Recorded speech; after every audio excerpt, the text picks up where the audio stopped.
Hello, everyone, and welcome back to Nightmare Narratives. I can picture some of you already in bed, maybe some of you just getting home from work. Wherever you are, whatever time it is, I'm glad you're here. If this helps you relax or sleep, please like and subscribe.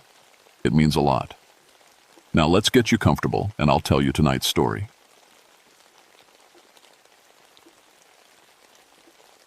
My name is Sam Thornfield, and I've been a ranger in these West Virginia mountains for 17 years. In all that time, I never lost anyone to the old mines. Not once. That record meant everything to me, especially knowing what happened to my daddy back in 1952. I was 12 when the mine took him. Shaft collapse, they said. Nothing left to bury, just an empty casket and a mining helmet that still sits on my kitchen table. That's why I became a ranger instead of following him underground. Someone had to keep folks away from those death traps. October 15th, 1971 started like any other morning. Coffee black as coal, bacon crispy, and the radio crackling with weather reports. Early frost had killed most of the leaves, leaving the mountains looking like old bones against the gray sky. I was fixing to check the seals on mine shaft #3 when the call came in. "Sam, we got a problem," said Deputy Morrison from town. 3 college kids went missing up in Coal Hollow, geology students from the university. Their professor expected them back yesterday. My stomach dropped. Coal Hollow was the worst section of my territory. 47 sealed mine shafts scattered across 10 square miles of scarred earth.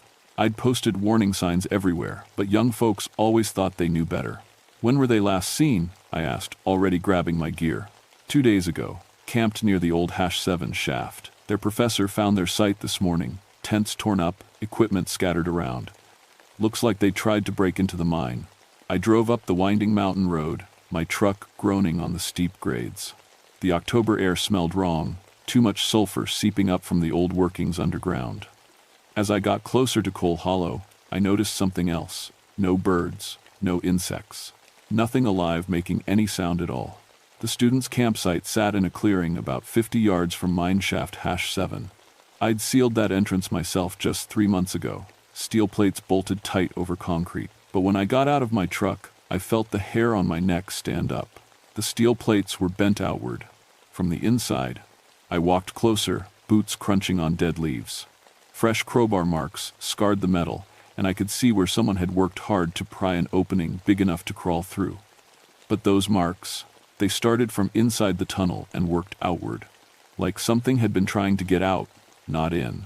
"That ain't possible," I muttered, running my fingers over the twisted steel. I'd welded those plates myself. Nothing could bend them like that from inside a sealed mine. The students' gear lay scattered in a wide circle. Backpacks emptied, food trampled into the dirt. One tent looked like it had been slashed from the inside, long tears in the fabric that couldn't have been made by any animal I knew. The other tent was just gone. Not moved or dragged away. Gone completely, like it never existed. I found their notebooks near the mine entrance. The last entry was dated 2 days ago. Heard sounds from inside sealed mine. Investigating possible gas pocket explanations. The handwriting got sloppy toward the end, like whoever wrote it was shaking. I tried my radio. Nothing but static. Cell phone showed no signal. That was normal, this deep in the mountains, but something about the silence felt heavy, pressing down on my chest like the weight of all that rock underground. The mine entrance yawned black and cold. Temperature near the opening had to be 15 degrees colder than the clearing. My breath came out in little puffs as I peered inside with my flashlight. The beam seemed to get swallowed up after about 20 feet, not lighting near as much as it should. That's when I heard it. Faint but clear as day, the sound of pickaxes hitting rock, echoing up from deep underground. Steady rhythm, like men working a coal face. But mineshaft #7 had been abandoned since 1954. Nobody had worked those tunnels in 17 years. I stood there listening, my daddy's old mining helmet heavy in my hands. The sounds stopped as soon as I noticed them, like whatever was down there knew I was listening. The silence that followed felt alive somehow, waiting. Professional training told me to call for backup, seal the entrance again, and wait for a proper rescue team. But those kids were down there somewhere, and every minute counted in a mine. I'd seen too many good people die underground to waste time on paperwork. I strapped on my helmet, checked my gear, and squeezed through the bent opening into the darkness below. The last thing I saw before the tunnel swallowed my flashlight beam was something carved into the rock beside the entrance. Symbols I didn't recognize, cut fresh and deep into the stone. They looked like warnings. The tunnel air tasted like metal and old death. My flashlight cut through the darkness ahead, but the beam seemed weak, like the mountain was drinking up the light. Water dripped somewhere in the distance, each drop echoing like a gunshot. I'd been in plenty of abandoned mines before. They all felt dead, cold rock and stale air, nothing more. But this place felt different. Alive. Like something was breathing just beyond the reach of my light. The main tunnel sloped down at a steep angle. My boots slipped on loose rock and coal dust that should have settled decades ago. According to my maps, this shaft went down 300 feet before branching into a network of smaller tunnels. If the students were exploring, they could be anywhere in that maze. 20 feet in, I found the first sign they'd been here. Sarah Morrison's student ID card, lying in a perfect circle of disturbed dust. No footprints leading to it or away from it. Just the card, like someone had placed it there for me to find. "Hello," I called into the darkness. "Sarah, Tom, Jenny, can you hear me?" My voice echoed back wrong. Instead of fading, it seemed to multiply, bouncing off walls that shouldn't exist. The echoes lasted too long, twisting into sounds that almost seemed like voices calling back, but not the students' voices. Older voices, rougher, speaking words I couldn't quite make out. I kept going deeper. The tunnel curved to the right, following the coal seam the way they'd dug it 60 years ago. My grandfather had probably walked this same path when he was young. Maybe my daddy too, before the war. At the 50-foot mark, my radio crackled to life. Static mostly, but underneath it I could swear I heard voices, faint and far away, like they were coming from the bottom of a well. "Help us. So cold down here. Can't find the way out." I keyed the mic. "This is Ranger Thornfield. If you can hear me, stay where you are and keep talking. I'm coming to get you." The voices stopped. Dead silence on all frequencies. That's when I noticed my watch. When I'd entered the mine, it read 2:30 p.m. Now it showed 4:45, but I couldn't have been underground for more than 20 minutes. Time moved differently down here, like the mountain had its own rules. The tunnel opened into a larger chamber carved from solid rock. My light swept across timber supports that looked fresh cut despite being installed before I was born. No rot, no sagging. They could have been put in yesterday. In the center of the chamber, I found their camp. 3 sleeping bags arranged in a perfect triangle. Coleman lantern sitting unlit in the middle. Canned food stacked in neat piles, labels all facing the same direction. Everything organized like they were planning to stay for weeks, not just exploring for an afternoon. But no students. I called their names again. This time, something answered. The pickaxe sound started up again, echoing from deeper in the mine. Steady rhythm, like a dozen men working in perfect time. But there was something wrong with the sound. It was too sharp, too clean. Real mining work was messy, chaotic. This sounded practiced, rehearsed. I followed the sounds down a side tunnel barely wide enough for my shoulders. The walls here were different. Smooth stone instead of rough-cut rock. Strange symbols covered every surface, carved deep and filled with some kind of phosphorescent material that gave off a sick green glow. The symbols hurt to look at directly. They seemed to move in my peripheral vision, rearranging themselves when I wasn't paying attention. One looked like a man with his arms raised. Another showed what might have been a pickaxe, or maybe a cross. The largest one, right at eye level, looked like an open mouth screaming. That's when I found the first body. He sat propped against the tunnel wall, still wearing his mining clothes. The fabric was rotted through, but the man inside looked fresh, like he'd died yesterday instead of decades ago. His miner's helmet sat beside him, the headlamp still glowing with a cold blue light that had no business working after all these years. A brass nameplate on his helmet read, "William Thornfield, 1952. My daddy." I dropped to my knees beside him, hands shaking. He looked exactly like I remembered, maybe a little older. The same weathered face, the same calloused hands. But his skin was cold as the mountain stone, and when I touched his shoulder, his head rolled toward me with eyes like chips of coal. His mouth moved. No breath, no voice, but his lips formed words I could read clearly. "Run, boy. They're coming up from the deep places." The pickaxe sounds stopped. All at once, like someone had thrown a switch. In the sudden silence, I heard something else. Footsteps. Dozens of them, coming up the tunnel behind me. Work boots on stone, moving in perfect rhythm. I grabbed my light and turned around. The tunnel was full of miners. They stood shoulder to shoulder, filling the passage from floor to ceiling. All wearing the same rotted work clothes, all carrying the same rusted tools. Their helmet lamps glowed with that same cold blue light, creating a constellation of dead stars in the darkness. At their head stood a man I'd never seen before, but somehow knew. Tall as a tree, wearing a foreman's hat and carrying a clipboard that looked like it was made of human skin. When he spoke, his voice sounded like grinding coal. "Samuel Thornfield," he said, "we've been waiting for you. Your shift starts now." The miners began to move forward, and I ran. I ran through tunnels that shouldn't exist, following paths that weren't on any map I'd ever seen. Behind me, the sound of work boots on stone kept perfect time, never getting closer but never falling back. They were herding me, driving me deeper into the mountain where the real work was done. My flashlight flickered and went out, but somehow I could still see. The walls themselves gave off that sick green glow, pulsing like a heartbeat. The symbols carved into the rock were moving now, no doubt about it, rearranging themselves into new patterns as I passed. The tunnel opened into a vast underground chamber, so big my light wouldn't reach the far walls when it worked. And it was full of miners, hundreds of them, maybe thousands, all working the coal face with picks and shovels, loading cars that ran on tracks, leading even deeper underground. Their movements were perfectly synchronized, like they were all part of the same machine. The sound of their work echoed through the chamber. Metal on rock, wheels on rails, the creak and groan of timber under strain. But they weren't mining coal, they were mining people. Bodies hung from the chamber walls like sides of meat. Some fresh, some old enough to be bones. All of them wearing mining gear, all of them still moving slightly, like they were trying to work even in death. Their helmet lights created a network of blue stars across the cavern ceiling. In the center of it all, I found the students.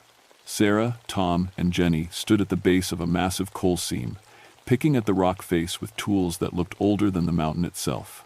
Their movements matched the rhythm of all the other workers. Steady, mechanical, never stopping. They'd been down here for 2 days, but their clothes looked like they'd been working for years. "Sarah," I called out. "Tom, Jenny, it's Ranger Thornfield. I'm here to get you out." Sarah turned toward me. Her face was pale as bone, her eyes black as coal. When she spoke, her voice echoed like it was coming from the bottom of a well. "Can't stop working, Ranger. The foreman says we got a quota to meet. Been behind schedule since 1952. Daddy's been waiting for us to catch up." She pointed to a section of the chamber I hadn't seen before. A raised platform where that giant foreman stood watching his workers. And beside him, wearing the same rotted mining clothes as all the rest, was my father. He waved at me with a hand that was more bone than flesh. His voice carried across the chamber clear as day, even though his lips barely moved.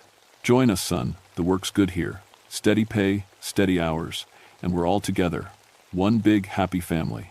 The foreman stepped forward, his footsteps shaking the ground. Up close, I could see he wasn't quite human, too tall, too thin. His skin looked like it was carved from coal, and his eyes glowed with the same blue light as the helmet lamps. When he smiled, his teeth were sharp as pickaxe points. "Samuel Thornfield," he said in that grinding coal voice, "son of William Thornfield, grandson of James Thornfield. 3 generations of your family have worked these tunnels. Time to honor the family tradition." He held out a mining helmet identical to the ones everyone else wore. The nameplate was already engraved, "Samuel Thornfield, 1971. Your father volunteered to stay," the foreman continued. "Took the place of a dozen other souls who would have been called. But the debt's not paid. The mountain's hungry, boy. It needs workers. Good, honest workers who know the value of a day's labor." I looked around the chamber. All those miners, all those bodies, decades of disappearances, generations of families torn apart. The Cherokee had been right all along. The mountain was hungry, and the mines were its mouth. "What do you want from me?" I asked. The foreman's grin got wider. "Simple trade. You take your father's place on the work gang, and I'll let the students go. They can walk right out of here, never remember what they saw. Go back to their safe little lives above ground. I looked at the students, still picking at the rock face with mechanical precision. They'd been here 2 days, and already looked half dead. Another week, and they'd be just another set of bones hanging from the chamber walls. But if I stayed, if I took my father's place, there's got to be another way, I said. The foreman shook his massive head. Mountains got rules, boy. Been the same rules since the Cherokee first warned your people about digging too deep. Disturb the sacred places, you pay the price. Your mining companies took millions of tons of coal from these mountains, carved up the earth, poisoned the streams, killed the forests. That debt's got to be paid. The workers had stopped their mining. Hundreds of dead eyes turned toward me, waiting to see what I'd choose. My father stepped down from the platform, his work boots making no sound on the stone floor. It ain't so bad, son, he said. Work's honest. Company's good. And when your time's up, you get to go home. Eventually. How long? I asked. The foreman consulted his clipboard, made of skin. Let's see. Your family's debt runs pretty deep. Your great-grandfather was one of the first to dig here. Your grandfather took out about 1,000 tons over his career. Your father got 300 before his accident, I'd say. Oh, couple hundred years should about cover it. 200 years of mining in the dark. 200 years of picking at coal faces while my body rotted away. But the students would go free. They'd get to live normal lives, maybe even make something good out of them. I was reaching for the helmet when I heard something that changed everything. Singing. Faint at first, but getting stronger. An old Cherokee chant. Words I didn't understand, but rhythm I felt in my bones. The sound came from somewhere above us, filtering down through the rock. The foreman's expression changed. For the first time, he looked worried. That's not possible, he growled. The barriers were broken. The protections were destroyed when they started digging. The singing got louder. And with it came something else. Footsteps on stone. But these were different from the mechanical march of the dead miners. These had life in them. Purpose. A voice echoed down from the tunnels above. An old woman's voice, strong and clear. Samuel Thornfield, you hold on down there. Help's coming. The foreman roared, a sound like a mine collapse. Kill them. Kill them all before they can complete the ritual. The dead miners turned from their work and began moving toward the tunnel entrances. But their movements were slower now, less coordinated. The singing was doing something to them, breaking the foreman's control. I saw my chance and took it. The old Cherokee woman came down the main tunnel like she owned the place. Had to be 70 years old, but she moved with the confidence of someone who knew exactly where she was going. Behind her came 2 younger men carrying bundles of sage and what looked like mining equipment from my grandfather's era. Mary Stonecrow, she said, extending her hand to me. Cherokee Nation. Been watching these mountains for 50 years, waiting for someone with the sense to listen. The foreman towered over all of us, but he kept his distance from the old woman. The dead miners had stopped their advance, caught between their master's orders and something stronger. You have no power here, witch, the foreman spat. The barriers are broken. The sacred places are defiled. This mountain belongs to me now. Mary smiled, and it was not a nice expression. You always were a poor student, John Blackwood. That's why the Cherokee spirits chose you for this job in the first place. My blood went cold. John Blackwood? But he's the first foreman here. Mary nodded. 1,880 to 1,923. Worked these miners harder than any man should be worked. When the Cherokee spirits offered him a choice, death for his cruelty or eternal service, keeping the deeper evils contained, he chose service. Been down here ever since, convincing himself he's still in charge. The foreman, Blackwood, let out a roar that shook dust from the chamber ceiling. I am in charge. These are my workers, my mine. Your prison, Mary corrected, and you've been doing such a poor job of it, we've had to step in. She pulled something from her bundle, a mining helmet so old it looked like it was made of tarnished silver. The headlamp wasn't electric, but some kind of crystal that glowed with warm, clean light. This belonged to the first Cherokee man to work these mines. Before your people came and started digging where they shouldn't, he volunteered to go underground when the deep things started stirring, to keep them from rising up and poisoning the world above. She handed me the helmet. It was warm to the touch and lighter than it should have been. The real guardians were Cherokee, she continued. Volunteers who chose to go into the deep places and hold the barriers. But when the mining started, when hundreds of men began dying in cave-ins and explosions, their spirits got mixed up with the guardian spirits. The barriers weakened. Things that should stay deep began rising toward the surface. I looked around the chamber at all the dead miners. So they're not really trapped here? They're guardians, Mary nodded, doing the job they never wanted but accepted anyway, keeping the deep things down where they belong. Your father knew. When the mine collapsed in 1952, it wasn't an accident. Something was trying to break through from below. He stayed behind to help hold it back. My father stepped forward, and for the first time since I'd found him, he looked truly alive. The boy doesn't understand, Mary. Never told him about the family business. Thought maybe he could have a normal life. No normal lives for the Thornfield men, Mary said sadly. Your family's been mining guardians for 4 generations. Your great-grandfather saw what they were really digging toward and tried to warn the mining company. They fired him. Your grandfather tried to organize the miners to stop digging the deepest shafts. They blacklisted him. Your father. She looked at him with genuine respect. Your father made the ultimate sacrifice. Blackwood was getting agitated, his massive form pacing back and forth on the platform. Enough talk. The boy chooses now, or I take all of them. The boy chooses, Mary agreed. But he chooses with full knowledge. She nodded to one of her companions, who began unpacking what I'd thought was old mining equipment. It was mining equipment, but it had been modified. Pickaxes, with symbols carved into the handles. Lanterns that glowed with the same warm light as the helmet. Ropes that looked like they were woven from something stronger than hemp. These are the real tools, Mary explained. Made for the real work. Not mining coal, mining truth. Going into the deepest places and making sure the barriers hold. Your father's been using makeshift equipment for 20 years. Time to give him proper gear. I looked at the helmet in my hands. It felt right somehow, like it had been made for me. What happens if I put this on? You become what your family was always meant to be, Mary said. A guardian, a watcher, someone who goes into the deep places so others don't have to. The pay's terrible, the hours are worse, and you probably won't live to see retirement. But the work matters. And the students? Go free. Memory intact, so they can warn others if they're smart enough to listen. And if they're not, Mary shrugged. Well, natural selection's got to count for something. I looked at my father, still standing there in his rotted mining clothes. What do you want me to do, Daddy? His answer surprised me. I want you to choose for yourself, son. Same choice I had. Same choice every Thornfield man has had for 100 years.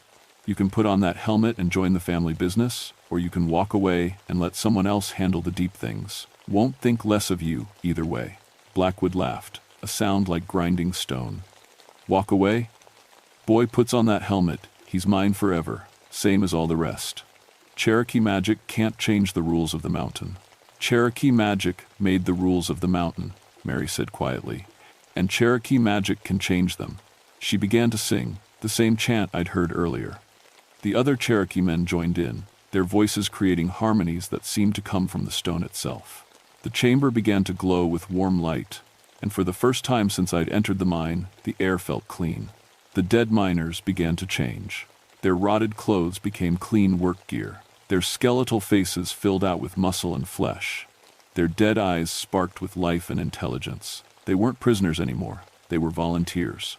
My father looked like himself again, the strong, weathered man who'd taught me to fish and hunt and respect the mountains. When he spoke, his voice was warm and alive. The Cherokee are right, son. This isn't slavery, it's service. Someone's got to keep the deep things down where they belong. Question is, are you man enough for the job? I put on the helmet. The moment the Cherokee helmet settled on my head, everything changed. I could see the mountain's true shape. Not just rock and coal, but layers of reality stacked like geological strata. The upper levels where normal people lived and worked. The middle levels where the dead miners kept their watch.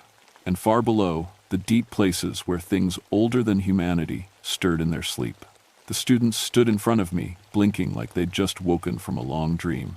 Sarah looked around the chamber with clear, intelligent eyes. Ranger Thornfield, How did we? Where are we? Mine shaft #7, I told her. You've been missing for 2 days. Are you hurt? They checked themselves over, confused but unharmed.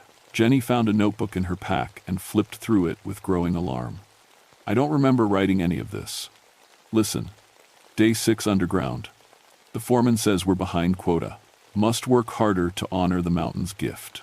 Day 6? We've only been here since yesterday afternoon. Time moves differently down here, I explained. You need to leave. Now. And when you write your geology report, you mention that these mines are structurally unsound and should be avoided. Understand? Tom nodded eagerly. Yes. Sir, we'll make sure nobody else comes down here. As they gathered their gear, I looked around the chamber. The dead miners had returned to their work, but it was different now. They moved with purpose instead of compulsion. They were choosing to be here, protecting the world above from things it couldn't handle.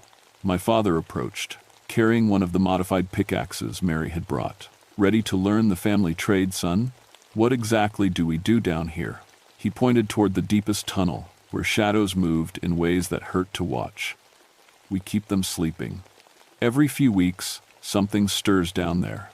Something that remembers when the world was different, when things like us were food instead of masters. We go down and remind them that their time is over. Mary Stonecrow finished her chanting and began packing her bundle. The barriers are strong again, should hold for another generation, maybe 2, but someone needs to watch. Someone needs to maintain them. How many of us are there? I asked. Guardians? Maybe a dozen active sites in Appalachia. Coal mines mostly, but some timber operations. A few mountain resorts built on the wrong land. Cherokee Nation keeps track, makes sure there's always someone watching. She handed me a leather pouch filled with what looked like carved stones. Emergency beacons. If something gets past you, if the barriers fail, you break one of these. Help will come. What kind of help? Mary smiled that not quite nice smile again. The kind that makes the evening news. Forest fires that burn in perfect circles, landslides that bury whole communities. Government testing areas that nobody's allowed near for 50 years. We do what we have to do to keep the deep things contained. I looked at the pouch, feeling the weight of responsibility settling on my shoulders like coal dust. And if I want out? If I change my mind? Train a replacement, my father said simply. Someone you trust to do the job right. Thornfield men have been holding this post for 4 generations, but it doesn't have to stay in the family forever. The students had reached the chamber entrance. I could see daylight beyond, looking impossibly bright after the eternal twilight of the deep mine. They turned back once, waving their thanks, then disappeared into the tunnel that would take them back to the surface. Blackwood still stood on his platform, but he looked smaller now. More human. The Cherokee ritual had broken whatever hold the deep things had on him, and he was remembering who he'd been before a century of darkness had twisted him. I'm sorry, he said, his voice no longer the grinding sound of moving stone. I forgot what I was supposed to be doing down here. Started thinking I was in charge, instead of just keeping watch. It happens, Mary said gently. The deep places whisper to you, try to convince you that you're the master instead of the guardian. That's why we need multiple watchers, people who can remind each other of the truth. She shouldered her pack and headed for the tunnel entrance. I'll check back in 6 months. If you need anything before then, use the emergency beacons. And Samuel? Yes, ma'am? Your grandfather would be proud. Your father already is. After she left, the chamber fell quiet, except for the steady rhythm of picks on stone. I walked over to where my father was working, a section of the coal face, examining the rock for signs of weakness or change. What am I looking for? I asked. Cracks that weren't there yesterday. Heat where there should be cold. Sounds that don't belong. The deep things are always testing the barriers, looking for weak spots. We patch them up, reinforce them, keep them strong. He showed me how to read the stone, how to tell the difference between natural settling and supernatural pressure, how to use the modified tools to strengthen the Cherokee barriers without disturbing the delicate balance that kept everything in its proper place. It's not glamorous work, he admitted. No medals, no recognition. Most folks up top will never know we exist. But every family that goes to sleep safe, every child that grows up without nightmares, about things crawling up from the deep places, that's our reward. I hefted my pickaxe, feeling its weight and balance. It was good work gear, made to last, made for the long haul. How often do things try to break through? Often enough. Last serious attempt was 15 years ago. Something big, something old. Took 3 guardians working together to put it back to sleep. We lost one man that day, good fellow named Peterson from the Kentucky coal mines. His son took over the watch. I thought about that. Generations of families, all doing the same dangerous, thankless work, all keeping the barriers strong so the rest of the world could live in ignorant safety. "I'm ready," I said. My father grinned, the first real smile I'd seen from him since I was 12 years old. "Then let's get to work, son. The mountain's not going to guard itself." We worked together in comfortable silence, father and son, guardians of the deep places. Above us, 3 college students drove back to their university with a story about structural instability and unsafe mining conditions. They would file their report and move on with their lives, never knowing how close they'd come to waking something that had been sleeping since before their ancestors first crossed the ocean. In his office, 17 miles away, Deputy Morrison would file a report about 3 missing students found safe and sound by Ranger Sam Thornfield. The mine would be marked as too dangerous for public access, and the Forest Service would post additional warning signs. Life would go on. But deep underground, in chambers carved from living rock, the real work continued. The work of keeping the barriers strong, the work of maintaining the balance, the work of making sure some sleepers never wake up. And in a leather pouch on my belt, 5 emergency beacons waited for the day when the barriers might fail and the Cherokee Nation would have to take more permanent action. Because there were some things too dangerous for even the guardians to handle alone. But that was a problem for another day. Today, I had coal to mine and barriers to maintain. Today, I had my father back and honest work to do. Today, the deep things stayed sleeping, and the world above remained safe. That was enough.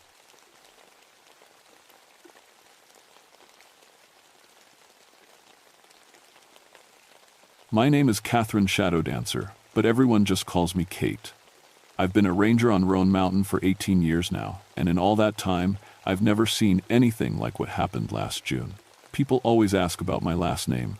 Half Cherokee, half Scottish. My great-aunt used to say, we were born to dance between 2 worlds. She told me stories about sky spirits and mountain dancers when I was little, but I never believed any of that. I became a ranger because I loved the science of weather, the way storms built and broke across these peaks. I had a degree in meteorology before I ever put on a uniform. Roan Mountain sits right on the border between North Carolina and Tennessee, 6,285 feet of exposed rock and rhododendron gardens. In June, when the flowers bloom, it's like standing in a pink and white cloud. But the mountain's famous for something else too, the weird lights people see up there, aurora-like displays that shouldn't exist this far south. Locals call it the mountain aurora, but I always figured it was just unusual electrical activity. My weather station sits near the summit, monitoring conditions that can change from clear to deadly in minutes. The altitude makes everything tricky. Temperature swings, pressure drops, electromagnetic weirdness that messes with radio signals. After 18 years, I thought I understood this mountain's moods. I was wrong. It started on June 15, 1976. I remember because it was the day my fancy new atmospheric monitoring equipment arrived from the National Weather Service. State-of-the-art stuff that could measure electromagnetic fields, track pressure changes, even analyze the spectrum of light phenomena. I was excited to finally get some real data on those strange lights. The morning was perfect, clear skies, light breeze, temperature in the 70s. I spent the day setting up the new instruments, calibrating sensors, running test readings. Everything worked perfectly. The electromagnetic readings were normal, pressure was stable, no sign of the weirdness that usually plagued the mountain. That should have been my first warning. Around 4 in the afternoon, I noticed the silence. Complete silence. No birds, no insects, no wind through the trees. The rhododendrons stood perfectly still, like they were holding their breath. I'd never heard the mountain so quiet. I checked my instruments. Still normal. But the hair on my arms was standing up, and I could taste metal in the air. That sharp, electric flavor that comes before lightning. I scanned the sky, not a cloud anywhere. Then I saw the first light. It started as a shimmer about 100 yards away, like heat waves rising from hot asphalt, but the air was cool, and the shimmer was moving against the breeze. I grabbed my binoculars and focused on the spot. For just a second, I thought I saw something, a figure made of light, dancing between the trees. But when I blinked, it was gone. My new electromagnetic sensor started beeping. The readings were climbing, slowly at first, then faster. The numbers didn't make sense. According to the machine, I was standing in the middle of an electrical storm, but the sky was clear blue. I radioed down to headquarters. "Base, this is Kate. I'm getting some unusual readings up here. Electromagnetic activity without weather cause." Static answered me, then a voice, but not from headquarters. It spoke in Cherokee. I couldn't understand the words, but I knew the language from childhood visits with my great-aunt. The voice was singing something, a song that made my skin crawl and my heart race at the same time. "Base, do you copy? I'm getting interference on this channel." More static. Then English. "The sky spirits are waking up, Kate. You should come down now." I knew that voice. It was my great-aunt Mary, but she'd been dead for 3 years. I shut off the radio with shaking hands. Equipment malfunction. Had to be. Old frequencies bleeding through, some kind of atmospheric reflection. I'd heard of it happening during unusual electromagnetic events. The light shimmer appeared again, closer this time. In the fading afternoon sun, it looked almost solid, tall, graceful, moving with purpose through the rhododendrons. Following a path that led directly to my weather station, I packed up my equipment and hiked down the mountain faster than I ever had before. But even as I reached my truck, I could see lights beginning to dance on the summit behind me. Beautiful, impossible lights that painted the evening sky in colors that had no name. That night, I sat in my cabin and told myself it was just equipment problems and atmospheric tricks. Mountain weather could be weird. Everyone knew that. But I kept thinking about my great-aunt's stories, about sky spirits who danced on the mountain peaks, protecting sacred places from those who didn't understand, about the old Cherokee name for Roan Mountain, place where sky spirits dance. Just stories, I told myself. Just stories.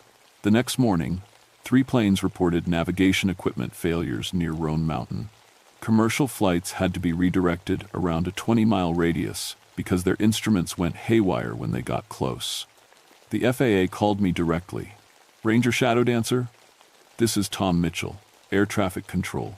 We need you to check for any electrical issues on your mountain. Our pilots are reporting some kind of electromagnetic field that's interfering with their systems." I drove back up to the weather station with a knot in my stomach. In daylight, everything looked normal. The rhododendrons swayed in a gentle breeze, birds sang in the trees, and my instruments read normal atmospheric conditions. But there were footprints around my equipment. Bare footprints in the soft earth, but not human. Too long, too narrow, with what looked like claw marks at the tips. They circled my weather station 3 times, then led off into the forest toward the old Cherokee ceremonial grounds that were supposed to be legend. I followed the tracks. The trail wound through thick rhododendron bushes and up rocky slopes I'd never explored in 18 years of working this mountain. The prints were always just ahead, clear in patches of mud or soft earth, disappearing on stone outcrops, only to reappear on the other side. After an hour of climbing, I found the clearing. It was perfectly round, maybe 50 feet across, filled with standing stones arranged in complex patterns.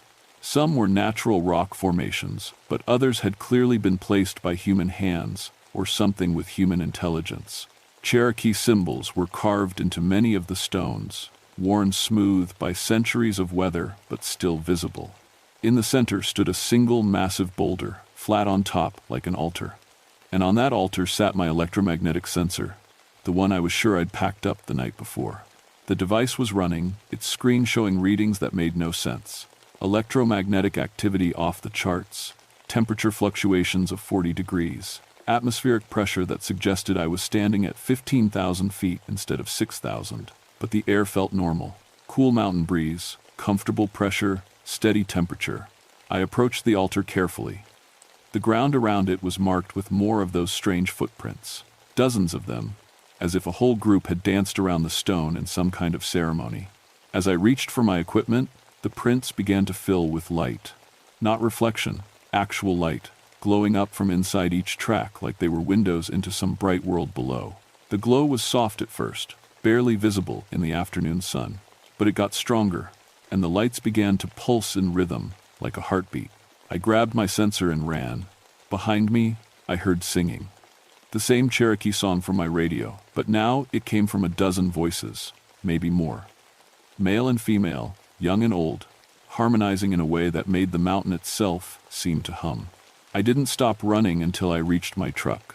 When I looked back, lights were dancing all across the upper slopes of Roan Mountain.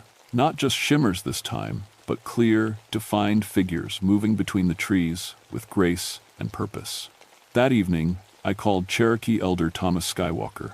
He lived down in the valley and served as unofficial keeper of the old stories. "Thomas, it's Kate Shadow Dancer.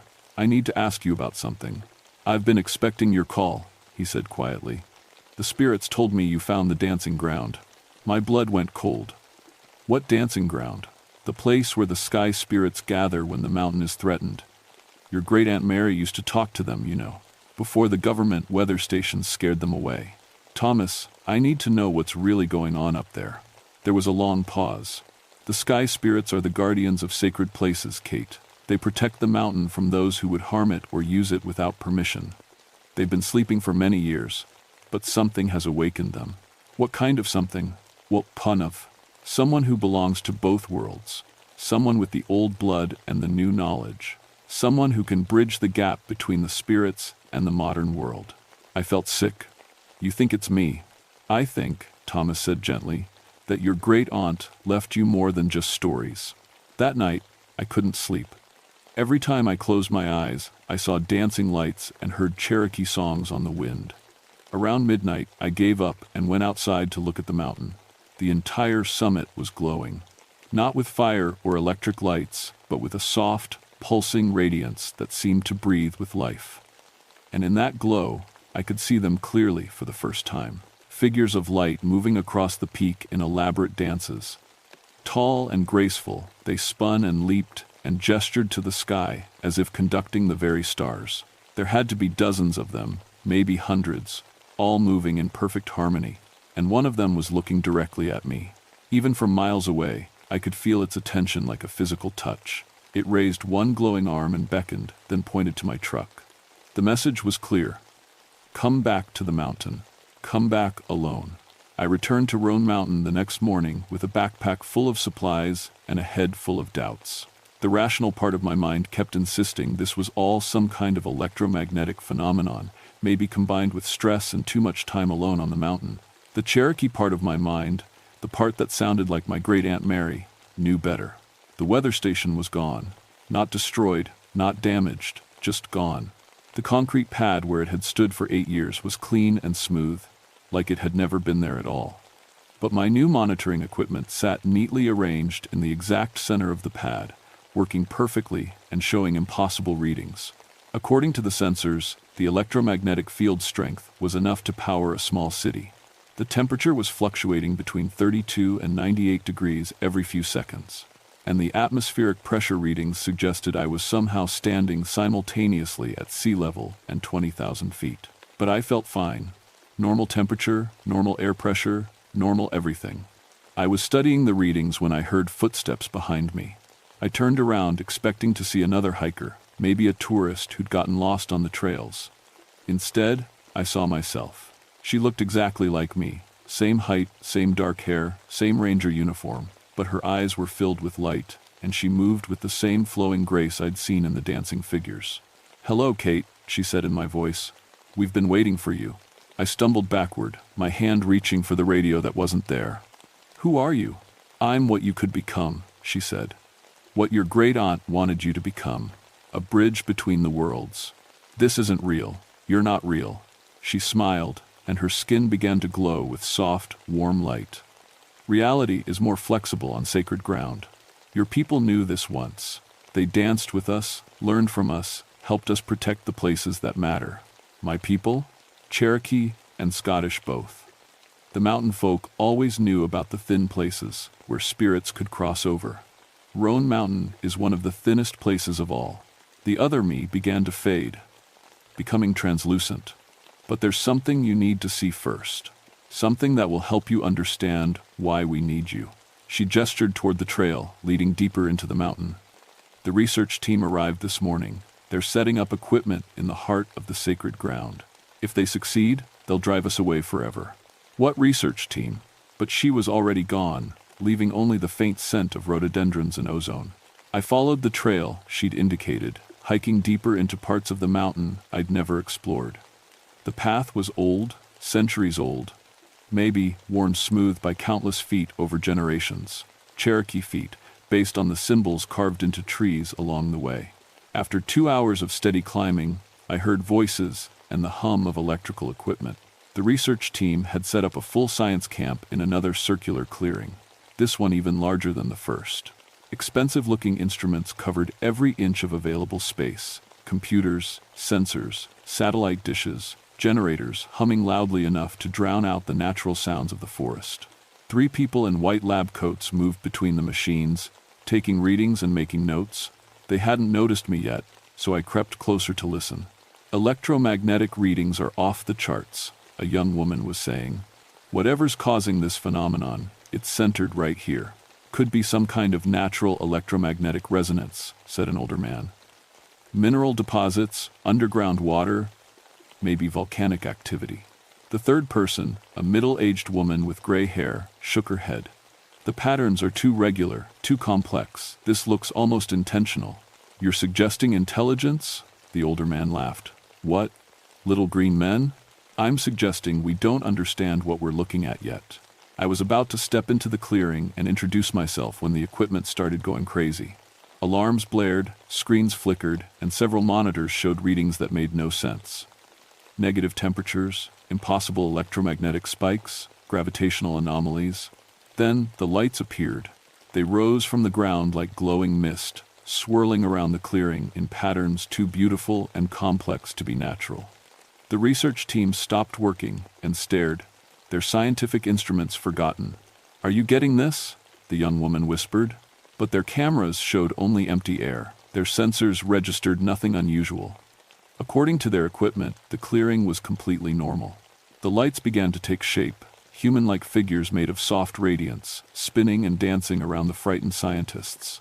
The figures didn't seem threatening, just curious, like they were studying these strange visitors to their home.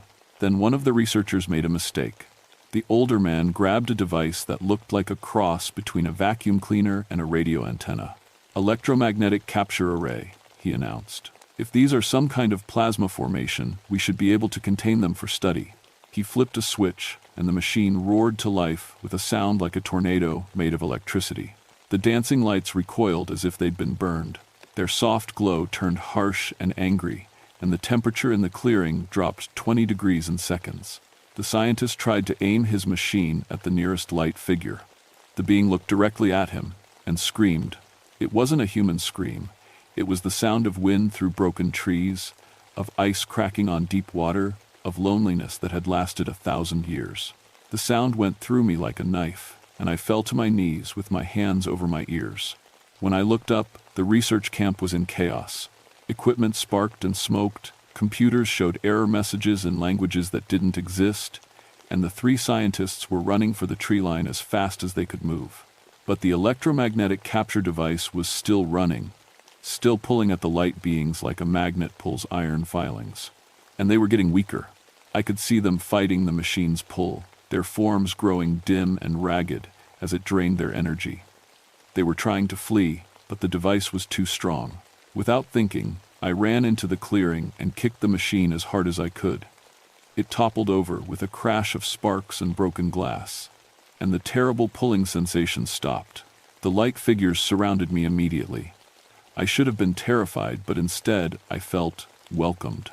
They touched my face and hands with fingers of warm radiance, and I heard voices speaking in Cherokee, words I somehow understood even though I'd never learned the language. "Thank you, Bridgewalker. We remember your blood. Your great-aunt dances with us in the spirit world. Will you help us protect the sacred places?" I nodded, tears streaming down my face. "Yes, but I don't know how." The largest of the light beings stepped forward, tall and graceful, with features that seemed familiar. When it spoke, the voice was warm and sad, and infinitely patient. First, you must choose. Scientist or spirit keeper, bridge between worlds or guardian of one. You cannot be both without understanding both. I don't understand. You will, it said gently. But first, you must see what we see, feel what we feel, dance as we dance. The being reached out and touched my forehead with fingers of pure light. The world exploded into color and sensation beyond anything I'd ever imagined. The moment the spirit touched me, I was flying. Not falling or floating, flying with purpose and joy across landscapes of light that existed in the same space as our physical world, but somehow deeper, more real.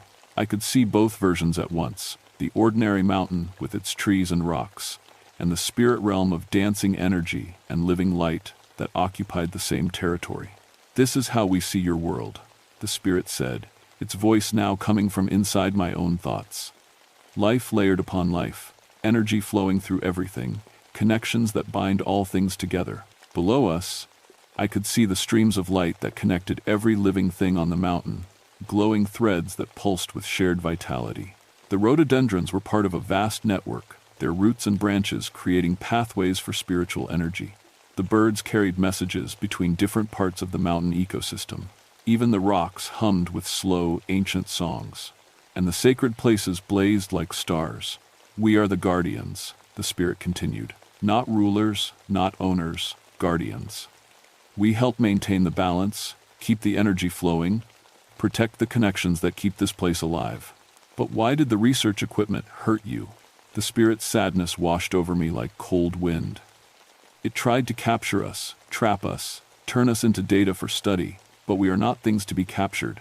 We are relationships, connections, songs that exist between spaces. To trap us is to kill us. We soared higher, and I could see the entire Appalachian mountain range spread out below us, a vast network of sacred sites connected by rivers of light. Some sites blazed with spiritual energy, others had gone dark. And in those dark places, I could see the wounds, clear-cut forests where the light threads had been severed, strip mines that tore holes in the energy network, development projects that blocked the flow of spiritual connections. Each wound weakened the entire system. We have been losing the battle for generations, the spirit said. Fewer and fewer humans remember how to see us, speak with us, work with us. The old agreements are forgotten. What agreements? Your great-aunt knew. The Cherokee people made promises to help us protect the sacred places in exchange for our protection of their people. We taught them weather calling, healing, safe passage through dangerous territory. They taught us about human needs and helped us understand how to share the land. We descended back toward Roan Mountain, and I could see the research camp clearly now. From the spirit realm, the electromagnetic capture device looked like a weapon designed specifically to harm beings of light and energy. The scientists weren't evil, just ignorant. But their ignorance was deadly. That's why you need me, I realized. Someone who understands both worlds. Yes. But first, you must choose which world you truly belong to. The flying sensation stopped, and I found myself standing in the sacred circle again. But now I could see it clearly from both perspectives. The physical stone circle and the blazing mandala of spiritual energy it focused and contained. The light beings surrounded me, dozens of them, all waiting for my answer. Among them, I recognized a familiar face. Great Aunt Mary? She smiled, her form composed of warm golden light. Hello, little weather reader. I told you the spirits would call you someday. I don't understand what they want from me. They want what I wanted, for you to remember who you are. Not just a scientist studying weather, but a keeper of sacred relationships. A bridge between the world of measurements and the world of meaning. The lead spirit stepped forward again. The choice is simple but permanent. Remain in the world of machines and measurements, and we will retreat deeper into the spirit realm until we fade away completely. Or step fully into your role as bridge keeper and help us protect what remains of the sacred network. What would I have to give up? Nothing that truly matters. Your knowledge, your skills, your love of this mountain, all of that becomes stronger when connected to spiritual understanding. But you would have to give up the illusion that the physical world is all that exists. I looked at my great-aunt. Is this why you tried to teach me the old stories? I tried to prepare you, she said, Your Scottish ancestors knew about the thin places between worlds, too. Both sides of your family carried the knowledge, but it was almost lost. The research team's electromagnetic device started humming again. Through the trees, I could see emergency lights flashing. They were calling for backup, bringing in more equipment, more weapons disguised as scientific instruments. "Choose now," the lead spirit said urgently. "If they succeed in capturing even one of us, they'll bring others. Military researchers, government scientists, corporations that want to exploit spiritual energy for profit. This mountain will become a laboratory, and we will become test subjects." I thought about 18 years of weather monitoring, of trying to understand the mountain through instruments and measurements. I'd learned a lot, but I'd never really known the mountain until this moment. "What do I have to do?" "Dance with us," the spirit said simply. "Let the spiritual energy flow through you the way it flows through the trees and stones. Become part of the network instead of just studying it." My great-aunt held out her glowing hand. "It doesn't hurt, little one. It's like coming home to a place you never knew you'd been missing." I reached out and took her hand. Light poured into me, not harsh or burning, but warm and welcoming, like sunlight on a perfect spring morning. I could feel my consciousness expanding, connecting to every living thing on the mountain. The rhododendrons whispered their secrets to me, the stones shared their ancient memories, and the sky spirits taught me the songs that called storms and cleared skies. But I was still me, still Kate, still a ranger, still someone who loved weather and science and the practical work of protecting this place. "Now," the lead spirit said, "help us send a message to the researchers. Show them that some things cannot be captured or controlled." Together, all of us, dozens of spirit beings, and one newly awakened bridgekeeper, began to dance. The dance was like nothing I'd ever experienced. Not movement of bodies, but movement of energy, creating patterns in the air that called wind and lightning, and the deep power that sleeps in the mountain's heart. Thunder rolled across clear skies. The aurora lights that should only appear near the poles began painting the southern sky in impossible colors, and every piece of electronic equipment within 20 miles stopped working all at once.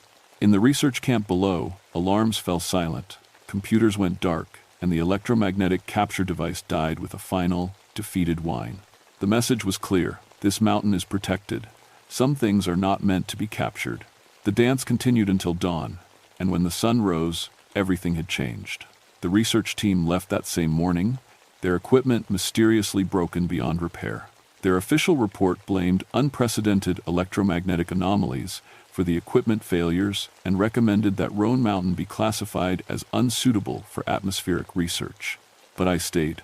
The Weather Service tried to reassign me, worried that the electromagnetic issues might be dangerous for a permanent station. I convinced them to let me continue monitoring the area using traditional methods: barometers, thermometers, visual observation, and Cherokee weather reading techniques that turned out to be far more accurate than any electronic system. The mountain's weather became perfectly predictable once I learned to ask the spirits what they were planning. Thomas Skywalker helped me understand my new abilities. The Cherokee Tribal Council officially recognized me as a weather keeper, responsible for maintaining the spiritual relationships that kept the mountain in balance. I learned the old songs for calling rain during droughts, the dances that calmed dangerous storms, and the ceremonies that honored the spirits who made weather possible. My ranger duties didn't change much. I still hiked the trails, maintained the facilities, and helped lost tourists. But now I could sense weather changes days in advance, guide people away from dangerous areas before storms hit, and find missing hikers by asking the mountain spirits where they'd gone. The aurora lights still dance on Roan Mountain, especially during the spring rhododendron season. Tourists come from hundreds of miles away to see them, never knowing they're watching Cherokee sky spirits celebrate another year of successful protection of their sacred territory. Scientists occasionally try to study the atmospheric anomalies, but their equipment always malfunctions in ways that suggest natural electromagnetic interference. The spirits have learned to hide themselves from electronic sensors while revealing their beauty to anyone with eyes to see and respect to offer. I keep weather records the old way now: handwritten observations, traditional Cherokee seasonal markers, and reports that blend meteorological data with spiritual insight. The National Weather Service files them under local observer reports and treats them as useful but unscientific folk knowledge. They don't realize that my weather predictions are more accurate than their computer models. Every full moon, I climb to the sacred circle and dance with the spirits. My great-aunt Mary is always there, along with dozens of other Cherokee ancestors and the sky spirits who have guarded this mountain for centuries. They teach me new songs, share stories from other sacred sites, and help me understand my role in the vast network of spiritual guardians that protects the remaining wild places. The work isn't always easy. Developers sometimes try to build roads through sacred groves. Mining companies apply for permits to explore the mountain's mineral resources. Government agencies propose new weather monitoring stations with equipment that would disrupt the spiritual energy flows. But the spirits have their ways of protecting what matters. Construction equipment breaks down mysteriously. Survey teams get lost even with GPS systems. Environmental impact studies reveal unexpected populations of endangered species that require habitat protection. And sometimes, when the threat is serious enough, the aurora lights dance in broad daylight, and the mountain itself speaks in languages older than science. Last month, a new research team arrived with equipment even more sophisticated than the first group. They'd heard about the unique electromagnetic properties and wanted to establish a permanent monitoring station. I met them at the trailhead wearing my ranger uniform and my Cherokee Weatherkeeper medallion. "Gentlemen," I said politely, "I need to inform you that this mountain is protected by federal wilderness laws, tribal treaty rights, and spiritual agreements that are still in effect. Your research permits don't include permission to disturb sacred sites or interfere with traditional Cherokee religious practices." "We're not planning to disturb anything," their leader said. "We just want to study the unusual atmospheric phenomena." I smiled and pointed to the sky, where the first hints of aurora light were beginning to shimmer despite the bright afternoon sun. "The phenomena you want to study are the visible manifestations of spiritual guardians who have protected this mountain for over 1,000 years. They don't like being treated as research subjects." The lights grew brighter, and a warm wind began to blow from all directions at once. The scientists' electromagnetic sensors started beeping frantically. "However," I continued, "they're quite happy to share their knowledge with respectful visitors who understand the difference between studying something and trying to capture it." I spent the next 3 days teaching the research team basic Cherokee protocols for approaching sacred sites. We made traditional offerings, learned the songs that ask permission to enter spiritual territory, and practiced the kind of respectful observation that gathers knowledge without trying to possess or control what's being studied. By the end of their week on the mountain, the team had collected more useful data about atmospheric anomalies than any previous expedition. But more importantly, they'd learned to see the lights as guardians rather than phenomena, protectors of a sacred place rather than subjects for scientific exploitation. Their report recommended that Roan Mountain be designated as a site of both ecological and cultural significance, protected by a partnership between the National Park Service and Cherokee tribal authorities. The protection laws passed last year. Now I work officially as both a federal ranger and a Cherokee weatherkeeper, monitoring the mountain with instruments that blend traditional knowledge and modern science. Weather stations throughout the region consult my forecasts, which combine satellite data with spiritual insight and turn out to be remarkably accurate. Tourists still come to see the lights, and I give them the same advice Thomas Skywalker gave me: approach with respect, watch with wonder, and remember that some things are too sacred to be captured or explained. The spirits dance every clear night now, celebrating their successful defense of the sacred places and the return of humans who know how to be partners instead of conquerors. And sometimes, when the moon is dark and the aurora lights are particularly bright, I see other mountains in the distance beginning to glow with their own spiritual guardians, awakening after decades or centuries of sleep. The network is rebuilding itself, one sacred site at a time. My great-aunt was right. I was born to dance between worlds. But it took the sky spirits of Roan Mountain to teach me the steps.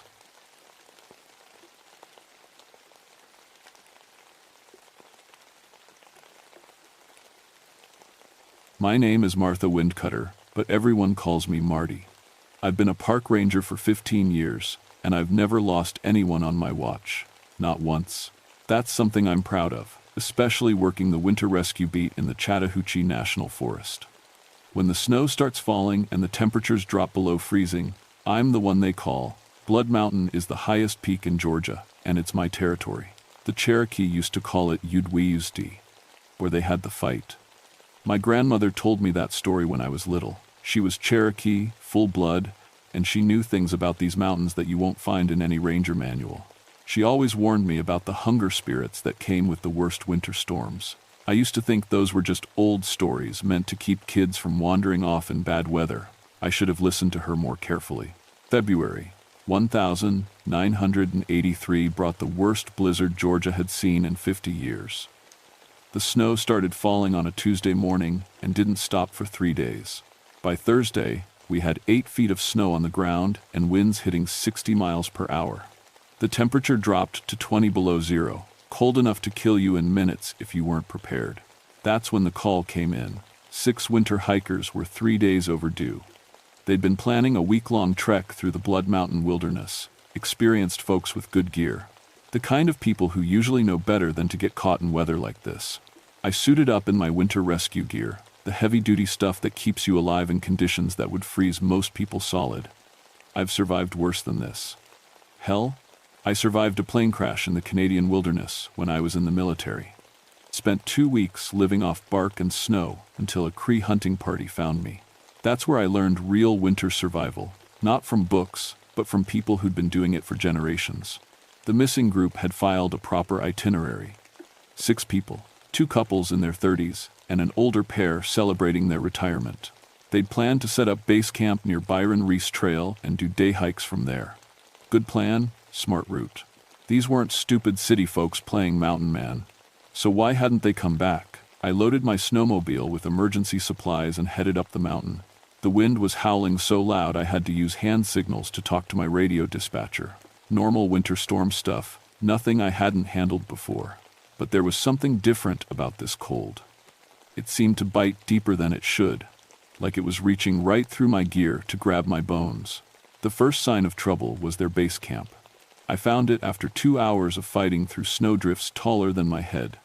Their tents were still standing, guy lines tight, everything properly secured. But they were empty. Not just empty, abandoned. Like the people inside had just vanished into thin air. I checked the camp carefully. All their food was still there, untouched. Sleeping bags were laid out like they'd been planning to come back. But their winter gear was gone. Coats, boots, snow pants. That made sense if they'd gone hiking. What didn't make sense was the condition of the camp. No note. No sign of struggle. And strangest of all, no snow inside the tents, even though the wind was strong enough to blow snow through any gap. It was like the storm had been carefully avoiding their campsite. I radioed in my findings and started following what tracks I could find. The snow was coming down so hard that most sign was getting covered within minutes, but I managed to pick up a trail heading south toward the cliff face. 6 sets of boots, moving in single file. Normal hiking formation, but the tracks were wrong somehow. They started out normal, size 10 and 11 boots, different tread patterns, the kind of random variation you'd expect from a group of hikers. But as I followed them up the mountain, they began to change. The spacing got longer, like the people making them were taking bigger steps. And they were deeper, like the hikers were getting heavier. By the time I'd followed them a quarter mile, the tracks looked like they'd been made by someone running uphill. In snow 3 feet deep, in the middle of a blizzard. That's when I started to worry. I followed those impossible tracks for another hour before I found the first real sign that something was seriously wrong. There was blood in the snow. Not a lot, just spots and drops, like someone had a nosebleed or cut their hand. But it was bright red, fresh, and it wasn't getting covered by the falling snow like everything else.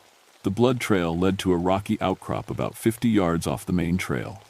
Hidden behind the rocks was a natural wind shelter, the kind of place smart hikers would stop to rest and warm up. But what I found there made my stomach turn. Someone had been digging in the frozen ground with their bare hands. The earth was torn up in long gouges, fingernails and bits of skin frozen to the rocks. Next to the dig site was a pile of gear. Expensive winter coats, insulated boots, thermal underwear. Good stuff, the kind that keeps you alive in weather like this. But it had been shredded to pieces, torn apart like someone had attacked it with claws. And there was more blood. A lot more. I called it in immediately. This wasn't a case of lost hikers anymore. This was a potential crime scene, maybe worse. Dispatch told me the state police couldn't get through the storm, and helicopter rescue was impossible with the wind conditions. I was on my own until the weather broke. That should have been my cue to set up shelter and wait for backup. Standard procedure when you find evidence of violence is to secure the scene and call for help. But those people were still out there somewhere, possibly injured, definitely in danger. Every minute I waited increased the chance that hypothermia would kill anyone who was still alive. So I kept following the trail. The tracks led deeper into the wilderness, toward areas where no sane person would go in good weather, let alone during a blizzard. The Blood Mountain Wilderness has some of the most dangerous terrain in Georgia. Cliff faces, hidden ravines, cave systems that go down hundreds of feet. In winter, those places become death traps. But the tracks kept going. I was starting to notice other things too, things that made my 15 years of ranger experience feel worthless. The wind wasn't random anymore. It seemed to be pushing me in specific directions, herding me along certain paths, while blocking others with wall-like gusts. The snow was falling in patterns that didn't match the storm structure I'd observed earlier. And the temperature was dropping faster than it should, even accounting for altitude and wind chill. Most disturbing of all, I was hearing voices. At first, I thought it was just the wind. Mountain winds can sound like almost anything, crying, laughing, screaming. I'd heard it all before. But these voices were different. They were calling my name. Marty, clear as day, coming from somewhere ahead on the trail. Marty, help us. I followed the voice deeper into the woods, my radio crackling with static that almost sounded like whispered words. The tracks were getting stranger. What had started as 6 sets of normal boot prints were now only 4 sets, but they were bigger, much bigger, size 14, maybe 15, with a stride length that suggested someone over 7 feet tall. But the really disturbing part was what I found scattered along the trail. Pieces of the missing hiker's gear, but not damaged by weather or animals. These items looked like they'd been carefully arranged, placed in specific spots like trail markers, a compass pointing the wrong direction, a water bottle filled with something dark that wasn't water, a GPS unit that showed coordinates for a location that didn't exist. Someone, or something, was leaving me a message. The trail led to a cave entrance I'd never seen before, even though I'd hiked this area hundreds of times. It was hidden behind a curtain of icicles, perfectly natural looking, but positioned in a way that would be invisible unless you were standing in exactly the right spot. The tracks led straight inside, but there were no tracks coming back out. I should have waited for backup. I should have marked the location and returned with a full search team. But I could hear voices echoing from inside the cave. Weak, frightened calls for help. If there were injured hikers in there, every minute counted. I checked my gear, turned on my high-powered flashlight, and entered the cave. The temperature inside was even colder than outside, cold enough that my breath created instant ice crystals in the beam of my flashlight. The cave went back much further than I'd expected, opening into a natural chamber about 30 feet wide. And there, huddled against the far wall, I found them.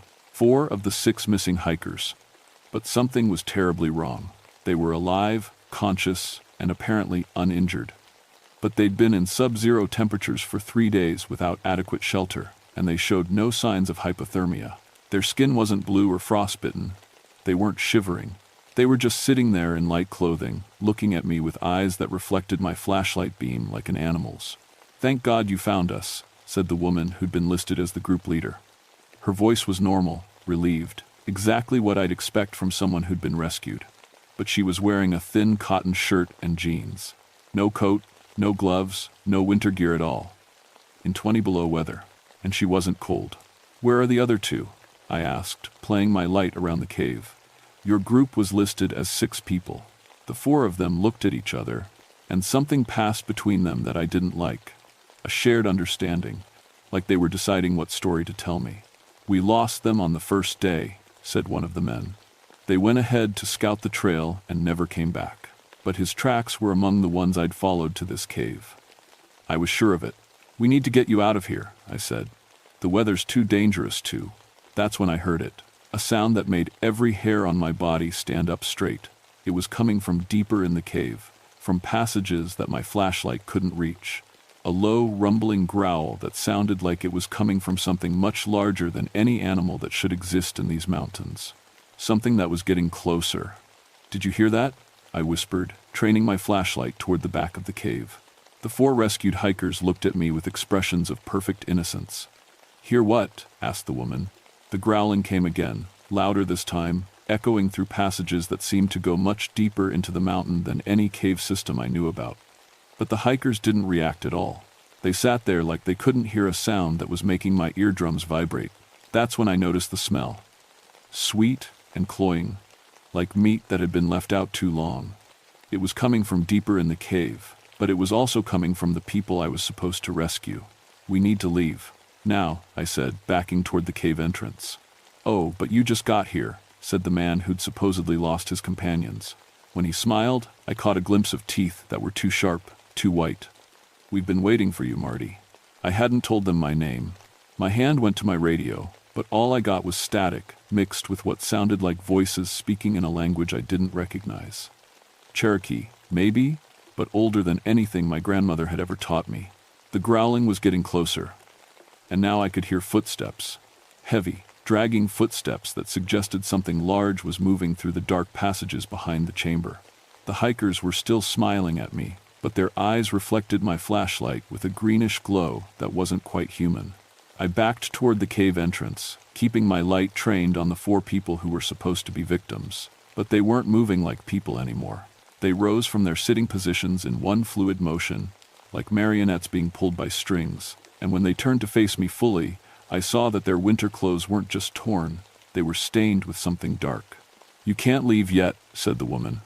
"He wants to meet you." "He?" The temperature in the cave dropped another 10 degrees in an instant.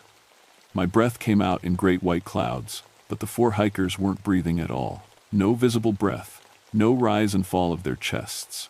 They were standing there in the killing cold like it was a warm spring day. That's when I saw the tracks. Real tracks, this time.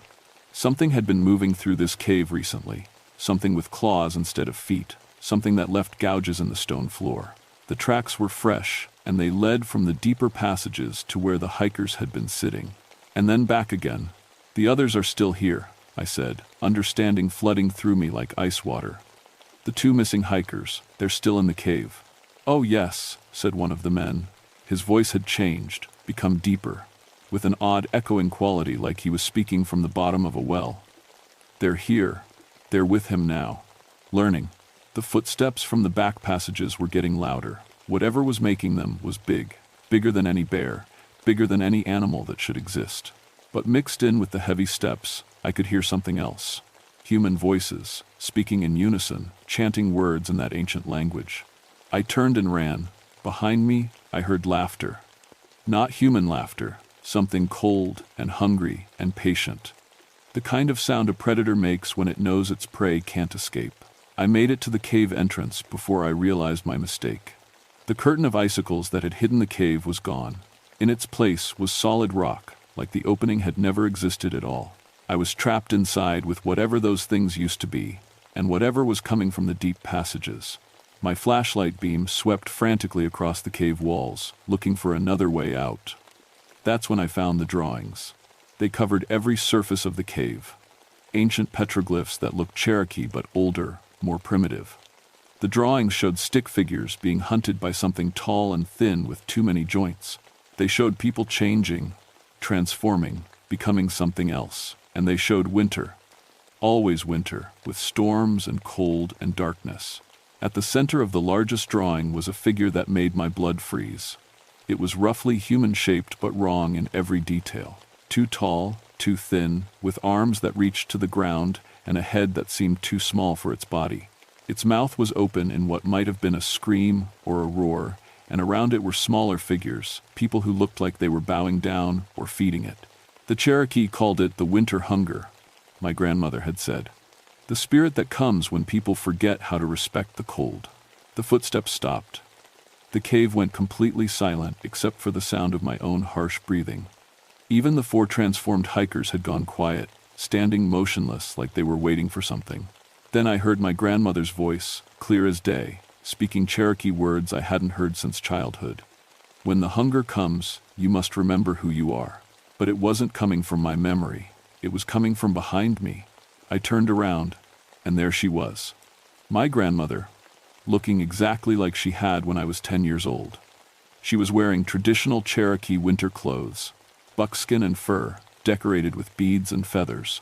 But she was also translucent, like moonlight through fog. "Grandmother," I whispered, "the winter hunger is here, granddaughter. It has been waiting for you. I don't understand. Your blood calls to it, Cherokee blood, the blood of the winter keepers. It has been feeding on the others, growing strong, but it needs one of us to open the way." From the deep passages came a new sound, breathing, slow, deep breaths that seemed to suck all the warmth out of the air. Whatever was back there was big enough that each breath sounded like wind rushing through a canyon. The way to what? To the warm lands below. It is trapped here in the high cold places, but with the right sacrifice, it can descend to where the people live in comfort and safety. The 4 transformed hikers began moving toward me, their movements jerky and unnatural. Behind them, something pale and impossibly tall began emerging from the darkness of the deep cave. "How do I stop it?" "Remember the winter teachings," my grandmother's spirit said as it began to fade. "Remember what the cold really is." And then she was gone, leaving me alone with things that used to be people and something that had never been human at all. The thing that emerged from the deep cave was everything the petroglyphs had shown, and worse. It stood nearly 12 feet tall but was thin as a skeleton, all joints and angles that bent in directions that hurt to look at. Its skin was pale as fresh snow but seemed to move on its own, shifting and rippling like it was too big for the bones underneath. But the worst part was its face, or what should have been its face. It had human features, but they were all wrong. The mouth was too wide, filled with teeth that looked like icicles. The eyes were too far apart and glowed with a cold blue light. And when it spoke, its voice was the sound of winter wind through bare trees. "Cherokee blood," it said, the words echoing from multiple mouths at once. "The blood of the winter keepers. I have waited so long." The 4 transformed hikers moved to flank me, cutting off any escape route I might find. But they weren't the only ones. From the shadows at the edge of my flashlight beam, I could see others. The 2 missing hikers, but changed like the rest. And behind them, more figures. People who had been missing from these mountains for years, all transformed into servants of the winter hunger. "Your grandmother tried to keep me bound," the creature continued. "Her ceremonies, her protections, her teachings about respecting the cold. But she is gone, and the old ways are forgotten. The people have grown soft and careless in their warm houses." I thought about my grandmother's final words. Remember the winter teachings. Remember what the cold really is. She had taught me more than just survival techniques during those long winter nights when I was a child. She had taught me about balance, the Cherokee understanding that winter wasn't just an enemy to be fought, but a force that demanded respect. The cold could kill you, but it could also teach you. It could take away everything unnecessary and show you what you really were underneath. "You're not supposed to be here," I said, surprising myself with how steady my voice sounded. "This isn't your territory." The creature's laugh was like ice breaking on a frozen lake. "Territory? I go where the hunger calls me. And there is so much hunger in the warm places below, so much want, so much greed, so much emptiness that calls to be filled. The Cherokee kept you in the high places for a reason. They're also Stotagem. The Cherokee are gone, removed, scattered. Their protections are broken." But that wasn't entirely true. I was here. And my grandmother had made sure I learned the old ways alongside the new ones. Not just survival techniques, but the deeper understanding. The knowledge of how to live with winter instead of just fighting it. The creature began moving toward me, its movements fluid despite its impossible angles. The transformed hikers closed in from the sides. I was trapped in a circle of things that had once been human, with something that had never been human at all. That's when I remembered the sacred bundle in my emergency pack. My grandmother had given it to me when I graduated from ranger school. I'd carried it for 15 years without really understanding why. Just tobacco, cedar, and some dried plants she'd gathered from specific spots on Blood Mountain. She'd made me promise to keep it with me during winter rescues, and I'd always thought it was just her way of keeping Cherokee tradition alive. Now I understood it was Cherokee winter protection. I pulled out the bundle with hands that were somehow steady, despite the terror coursing through me. The moment the sacred materials touched the air, the creature stopped moving, its glowing eyes fixed on my hands with something that might have been fear. "You know what this is?" I said. "Old magic, weak magic, the Winter Keepers are gone." "No," I said, finally understanding what my grandmother had been trying to teach me all those years. "The Winter Keepers are still here, we just forgot how to listen." I opened the bundle and began speaking the Cherokee winter protection words my grandmother had made me memorize. At first, nothing seemed to happen. But gradually, the temperature in the cave began to change. Not warmer, colder, but a different kind of cold. Clean cold. Natural cold. The kind of cold that preserved instead of corrupted. The creature screamed, a sound like a blizzard howling through mountain peaks. The transformed hikers staggered backward, clutching their heads as if in pain. And slowly, very slowly, they began to change back. The winter hunger wasn't just a predator. It was a corruption of natural winter, a perversion of the cold that was meant to teach and cleanse. By using the traditional protections, by remembering the proper relationship between humans and winter, I was restoring the balance. "You cannot banish me," the creature snarled. "I am hunger itself. I am the need that gnaws at every human heart." "You're not hunger," I said, understanding flooding through me. "You're greed. You're the hunger that never stops, never learns, never respects limits. And that's not natural." I continued the ceremony, scattering the sacred tobacco and cedar while speaking the words my grandmother had taught me. The cave began filling with a different kind of presence, not the oppressive weight of the winter hunger, but something older and stronger. The spirits of the Cherokee Winter Keepers, called back by the proper ceremonies. The creature began to shrink, its impossible height collapsing down to something more human-sized. The cold blue glow in its eyes flickered and dimmed. Around us, the transformed hikers completed their change back to normal humanity, collapsing to the cave floor, but breathing, alive, human again. "This is not ended," the thing that had been the winter hunger whispered as it continued to diminish. "There are other mountains, other hungry places. And there are other winter keepers," I said. "Cherokee, who remember the old ways. You might have fooled people who forgot how to respect the cold, but you can't corrupt the winter itself." The creature gave one final scream and collapsed into itself, becoming nothing more than shadow and mist that dissipated in the sacred smoke of the ceremony. The cave entrance reappeared, and cold mountain air began flowing into the chamber, normal winter cold, harsh but clean. I helped the restored hikers to their feet. They were confused and hypothermic, but alive and human. As we made our way out of the cave, I could feel my grandmother's presence one last time, approving and proud. The real winter was still out there, dangerous and demanding of respect. But it was natural winter now, winter that taught lessons instead of consuming souls. The official report listed it as a successful winter rescue operation. 6 hikers recovered alive after being trapped by severe weather conditions. The hikers themselves remembered very little, just getting caught in the storm and taking shelter in a cave until rescue arrived. "Hypothermia-induced memory loss," the doctors said. "Happens all the time in extreme cold." I didn't correct them. The Cherokee Tribal Council was more interested in my report. I met with Elder Joseph Snowfeather 3 days after the rescue, and he listened to the whole story without interrupting once. When I finished, he nodded like he'd been expecting something like this. "Your grandmother did her job well," he said, "but the protections need to be renewed regularly. The old ways don't maintain themselves." "I don't know enough," I admitted. "She taught me some of the ceremonies, but not all of them." "Then, you'll learn the rest. The mountains need winter keepers who understand both the traditional ways and the modern world. Rangers who can recognize when something is natural winter and when something is corrupted winter." Over the next few months, I spent my off-duty time learning Cherokee winter ceremonies and protections, not as a cultural curiosity, but as practical knowledge for my job. The Forest Service was surprisingly open to incorporating traditional methods into rescue operations, especially after I demonstrated their effectiveness during several difficult winter rescues.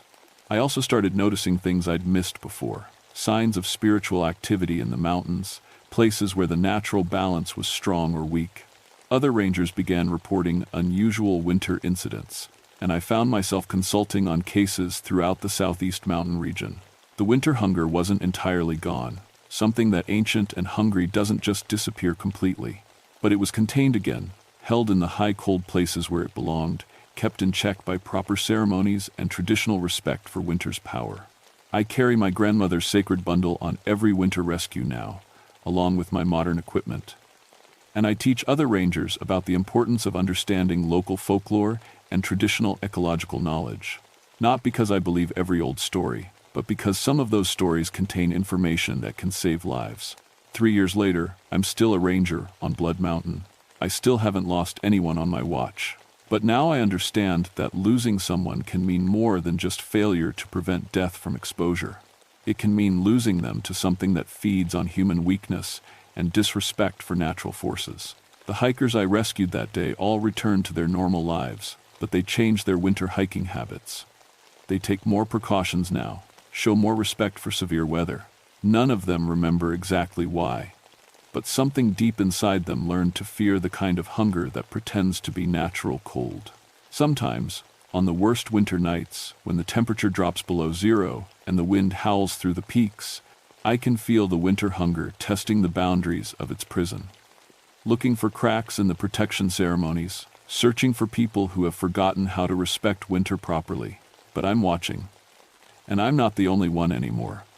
The Cherokee Winter Keeper traditions are being taught to a new generation of rangers and rescue personnel. The old knowledge is being preserved alongside modern techniques.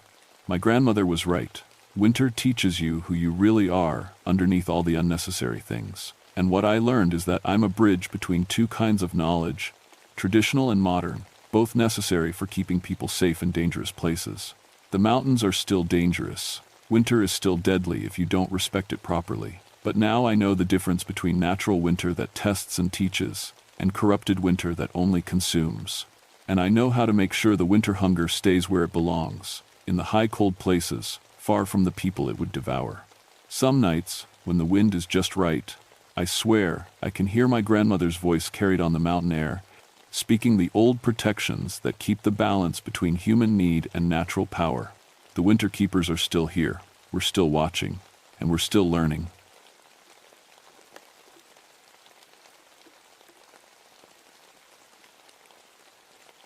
My name is Jacob Ravencrest, but everyone calls me Jake. I've been a park ranger at Monongahela National Forest for 13 years now, and I've seen things in these mountains that would make most people pack up and never come back. But I keep coming back, because someone has to watch over these caves.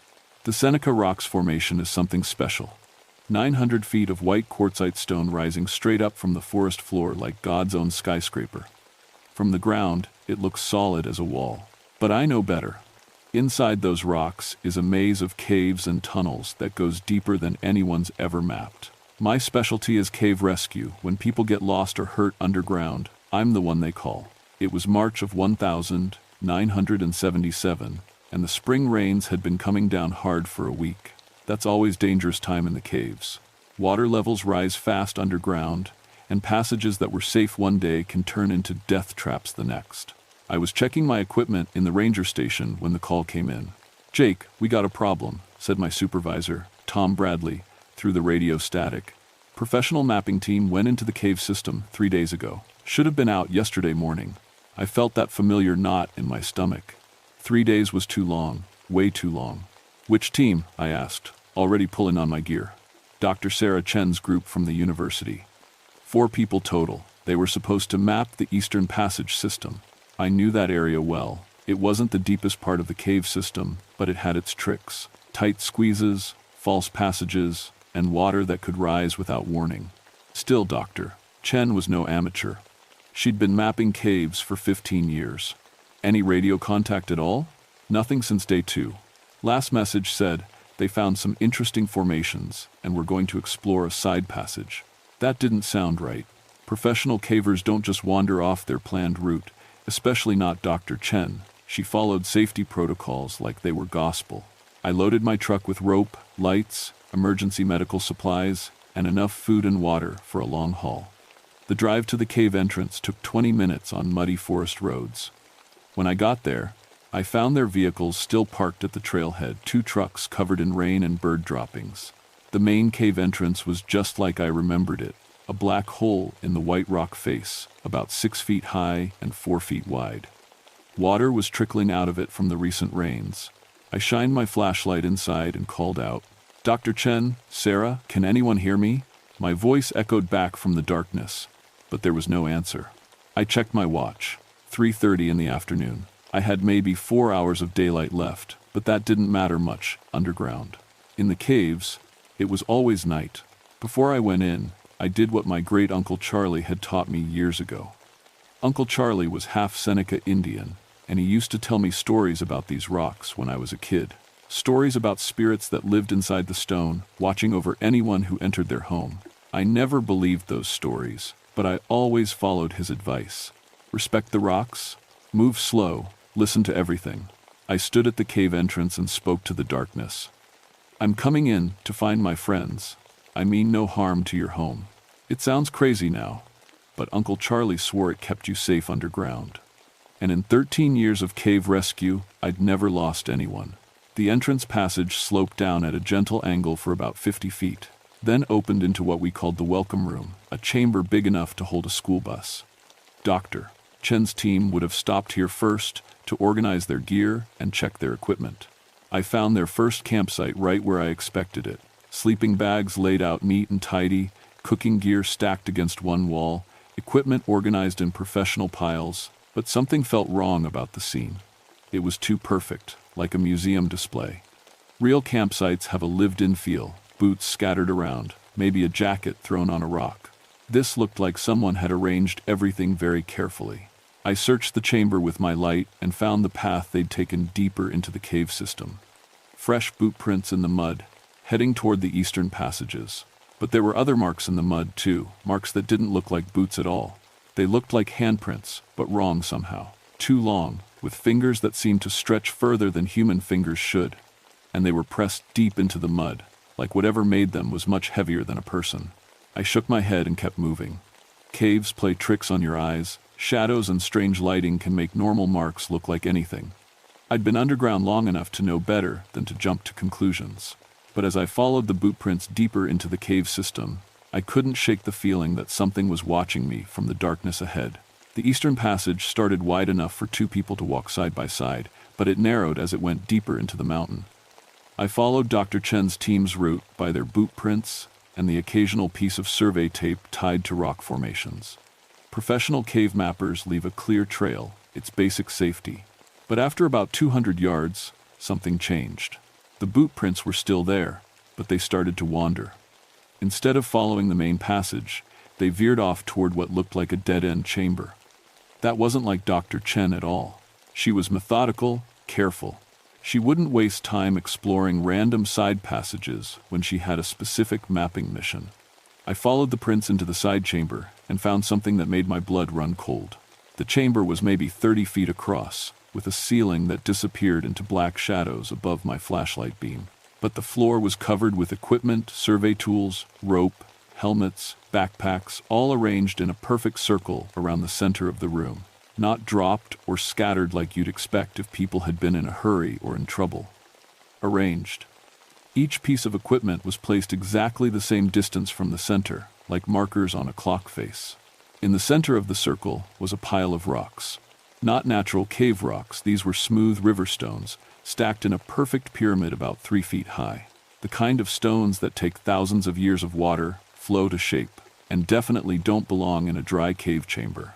I called out again, "Sarah, Dr. Chen, where are you?" This time, I heard something back. Not a human voice, but something else. A sound like wind blowing through the rocks, but there was no wind in the cave. And underneath that sound, something that almost sounded like whispering. I stood very still and listened. The whispering got louder, but I couldn't make out any words. It seemed to be coming from everywhere at once, the walls, the ceiling, the floor beneath my feet. Then, my flashlight started to flicker. I smacked it against my palm, but the flickering got worse. The beam started to dim, even though I'd put fresh batteries in before entering the cave. In the failing light, the shadows around me seemed to move and shift. That's when I saw the second set of prints leading out of the chamber. They were human boot prints, but they were different from the ones I'd been following. Deeper, like the people who made them were carrying heavy loads. And they led toward a passage I'd never seen before. I'd been in this cave system dozens of times over the years. I knew every chamber, every passage, every tight squeeze. But this passage was new, a tunnel about 5 feet high, heading deeper into the mountain. I should have gone back for backup, should have called for more rangers, more equipment, maybe contacted the state police. But I could hear Uncle Charlie's voice in my head. When people are lost underground, Jake, time is everything. Every hour you wait might be an hour too long. So I followed the new passage. The tunnel was smooth, like it had been worn by water over thousands of years.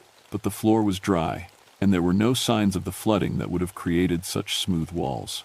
My footsteps echoed strangely, like the sound was being carried much further than it should. After maybe 100 yards, the passage opened into another chamber.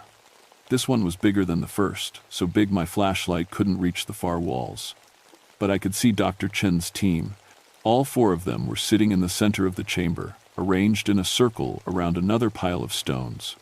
They were facing outward, like they were keeping watch. But they weren't moving. "Sarah," I shouted, running toward them.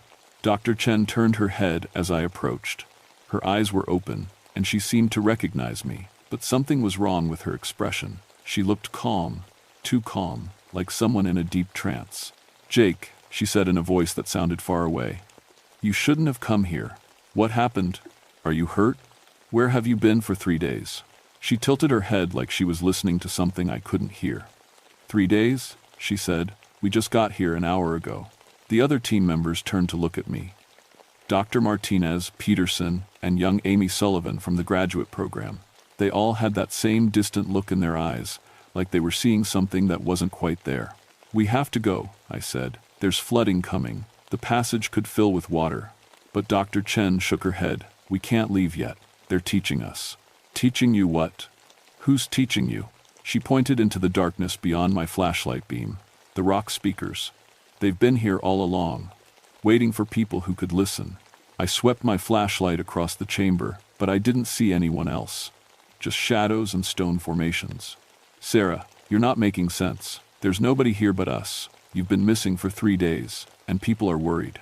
But even as I said it, I could hear the whispering again. Louder now, more distinct. And for just a moment, I could swear I heard actual words, not English, but something that sounded like the old Seneca language Uncle Charlie used to speak when he thought nobody was listening. That's when I realized Dr. Chen might not be wrong about being here for just an hour. Because when I checked my watch, it showed 3:45 p.m., only 15 minutes since I'd entered the cave. But I'd been walking for at least an hour. I stared at my watch, hoping the display was wrong. But the second hand was ticking normally, and the time couldn't be right. I'd walked more than a mile through cave passages, explored 2 chambers, found Dr. Chen's team. That should have taken at least 2 hours. "Your watch is broken," Dr. Chen said. But she wasn't looking at me when she said it. She was looking at something over my shoulder. I spun around, raising my flashlight. The beam cut through the darkness, but all I could see were the natural stone walls of the chamber. Limestone and quartzite, shaped by millions of years of slow water flow. But the whispering was getting stronger. And now I could hear something else underneath it, a sound like footsteps, but not quite right. Too slow, too heavy, like someone walking who wasn't used to having feet. "We need to leave right now," I said, grabbing Dr. Chen's arm. "All of us." She pulled away from me, but gently, like she was trying not to hurt my feelings. "Jake, you don't understand. This is the most important discovery in the history of cave exploration. They're showing us things, passages that don't appear on any geological survey, chambers that exist in dimensions we can't measure." "They? Who are they?" Before she could answer, Amy Sullivan stood up from her place in the circle. The graduate student had always been quiet and serious, but now she moved like she was sleepwalking. She walked past me toward the far wall of the chamber, and I followed her with my light. What I saw made me forget about time, about getting everyone out safely, about everything except trying to understand what I was looking at. The wall wasn't solid stone anymore. There was an opening, not a natural cave passage, but something that looked like it had been cut with tools. The edges were too smooth, too precise. And beyond the opening, my flashlight beam showed another passage. This one, going straight down. "That wasn't there when I came in," I said. Amy turned back to me with that same distant smile. It's always been there. You just weren't ready to see it before. She stepped through the opening and started walking down the descending passage. I lunged forward to grab her, but she was already too far ahead. My flashlight beam followed her down the slope until she disappeared around a bend. "Amy," I shouted. My voice echoed back up the passage, but there was no other answer. Dr. Chen stood up behind me. "She'll be fine. They're protecting her now." "Protecting her from what?" But before she could answer, I heard Amy scream. The sound came from somewhere far below us, echoing up through the new passage. Not a scream of fear, but something worse, a scream of understanding, like someone who had just learned something terrible about the world. I didn't think. I just ran into the passage after her. The slope was steep but not dangerous, worn smooth like the other passages I'd found. My boots had good grip on the stone. Behind me, I could hear Dr. Chen and the others following, but they were moving slowly, like they had all the time in the world. The passage curved back and forth as it descended, always heading deeper into the mountain. I called Amy's name, but got no answer except echoes that seemed to go on longer than they should. After what felt like 10 minutes of running downhill, the passage opened into a vast chamber. This one was different from the others, bigger, older, with formations that didn't look like anything I'd ever seen in 13 years of cave exploration. Columns of stone twisted up from the floor like frozen tornadoes. The walls were covered with patterns that looked almost like writing, but not in any alphabet I recognized. And the ceiling disappeared into darkness so complete that my flashlight beam just seemed to get swallowed up.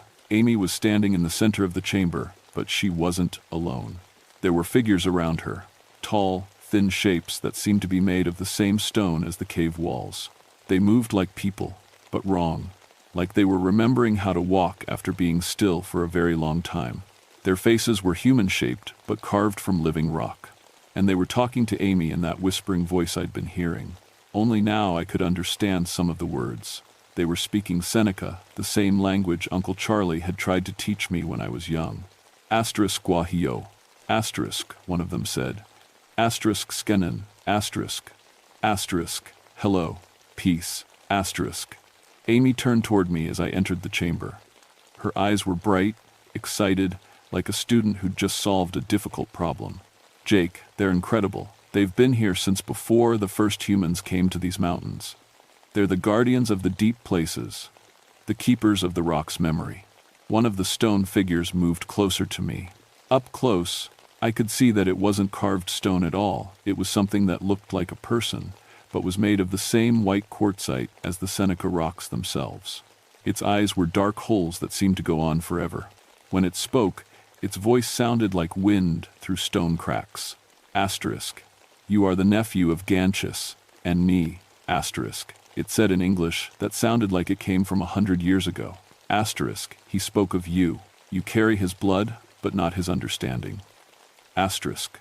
"Ganus of Ace." That was Uncle Charlie's Seneca name, the one his grandmother had given him, a name I'd never heard anyone else speak. "What do you want with these people?" I asked. Asterisk. "To teach." Asterisk, the figure said. Asterisk. "As we taught your uncle's uncle, and his uncle before him. The caves hold memories that go back to the beginning. Some humans can learn to read those memories. Others..." Asterisk. It gestured toward the entrance of the chamber, and I turned to see Dr. Chen and the rest of her team walking in. But something was wrong with the way they moved. They walked in perfect unison, like they were all following the same instructions. Asterisk. "Others become part of the memory." Asterisk. The figure finished. That's when I realized Dr. Chen's team hadn't been missing for 3 days. They'd been changed into something else, something that looked human but wasn't anymore. And now these rock creatures wanted to do the same thing to me. I backed toward the chamber wall, keeping my flashlight trained on the stone figures. There were more of them now, 8 or 9 moving out of the shadows, surrounding me and Amy. Dr. Chen's team stood perfectly still, watching with those distant eyes. "Amy, we have to get out of here," I said. But she shook her head. "You don't understand, Jake. They're not trying to hurt us. They're trying to save us." "Save us from what?" The largest of the stone figures stepped forward.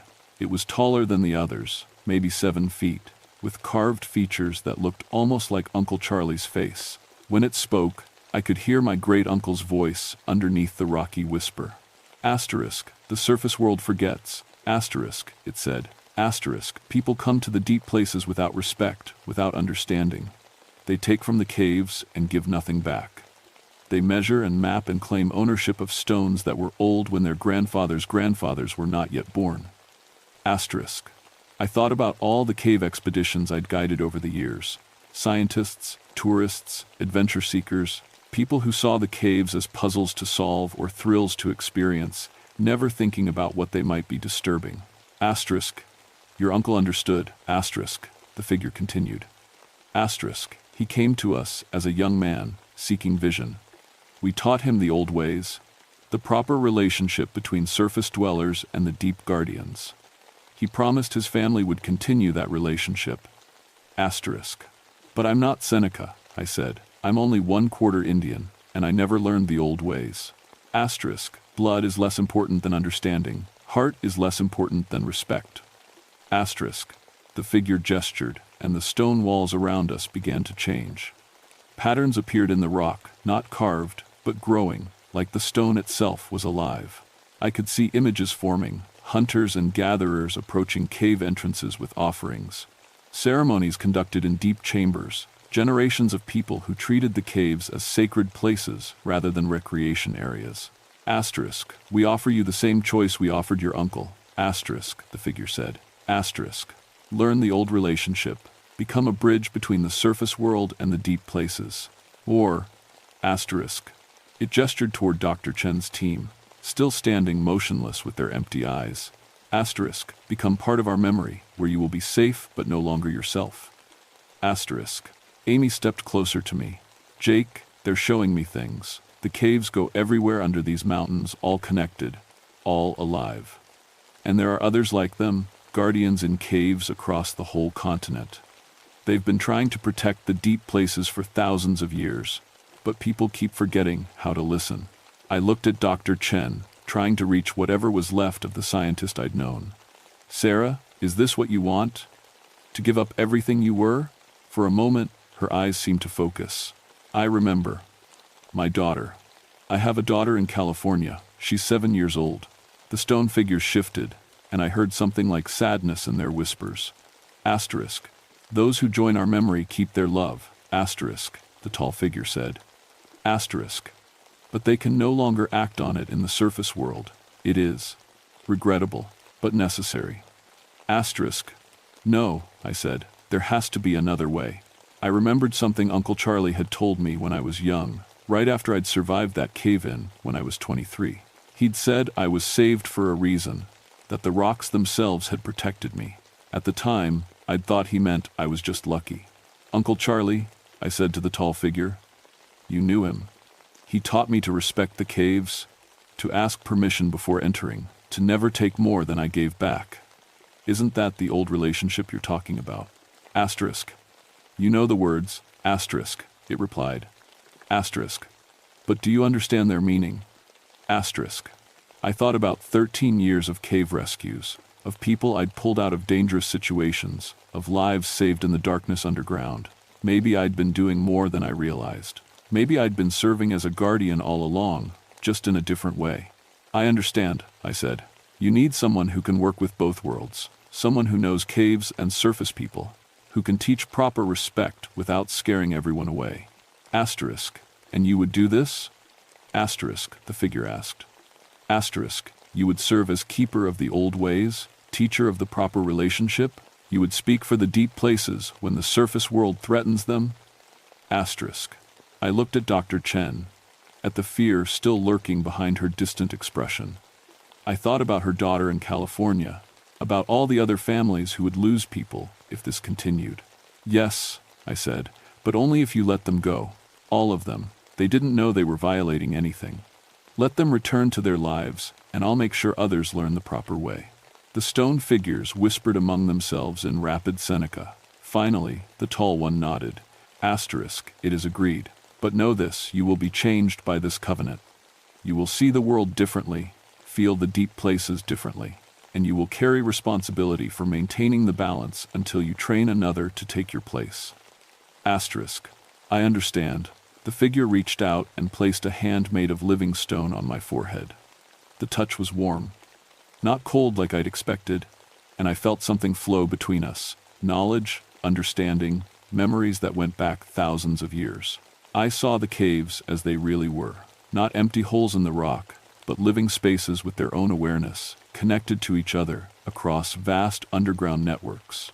I felt the presence of other guardians, human and non-human, scattered across North America's deep places. And I understood my role in keeping the balance between two worlds that needed each other more than either realized. When the figure removed its hand, I knew I was different. The caves would never again be just geology and adventure to me. They were home to something ancient and patient and wise, something that deserved respect and protection. Dr. Chen blinked and looked around like she was waking from a deep sleep. "Jake, what? Where are we?" "We're going home," I said. The walk back to the surface took exactly 45 minutes. Following passages that I now understood had always been there, waiting for someone who knew how to see them. Dr. Chen's team moved like sleepwalkers at first, but they became more alert as we climbed toward daylight. When we emerged from the cave entrance, the sun was setting behind the mountains. According to my watch, we'd been underground for 3 hours, not the 3 days everyone thought Dr. Chen's team had been missing. "I don't understand, Doctor," Chen said as we reached their vehicles. "My equipment says we've been recording data for 72 hours, but I only remember going into the cave this afternoon." I helped her load their gear into the trucks. Sometimes caves play tricks with time. The important thing is everyone's safe. What I didn't tell her was that I could feel the presence of the stone guardians even here on the surface, watching from deep inside the mountain, waiting to see if I would keep my word. The official report was simple. Dr. Chen's team had gotten disoriented in the cave system during the flooding, and I'd found them sheltering in a deep chamber until the water levels dropped. Equipment malfunction explained the missing time records.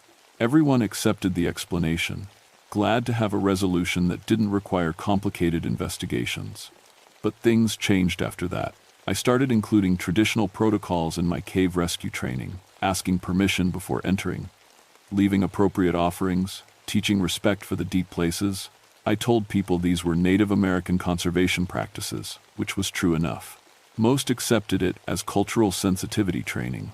Dr. Chen never returned to cave mapping. She said the experience had made her realize she wanted to spend more time with her daughter. But sometimes I caught her staring at stone formations with an expression I recognized the look of someone who remembered more than they were willing to admit.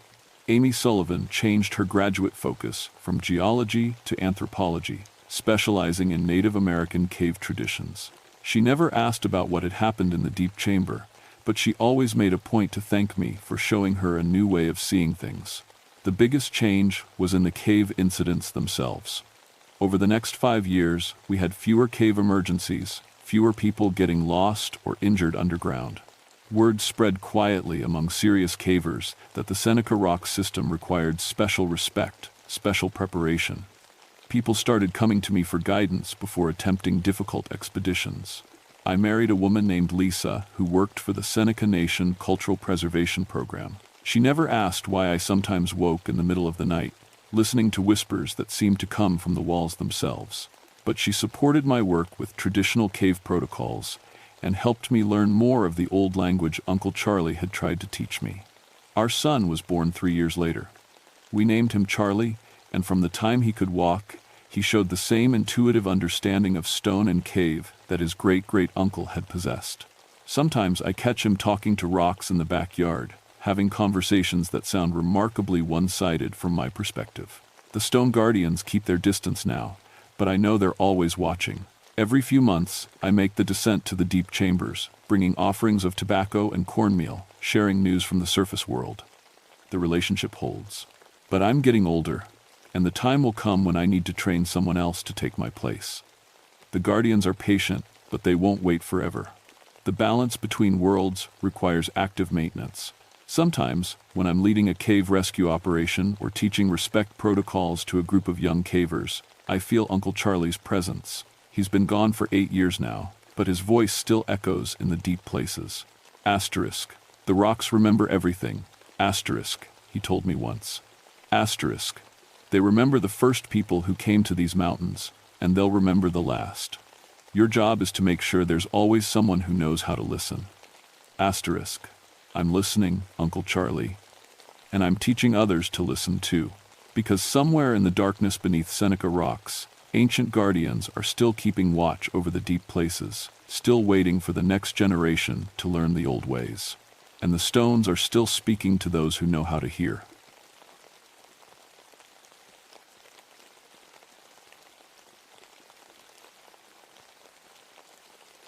My name is Victoria Nighthunter, but everyone calls me Vic.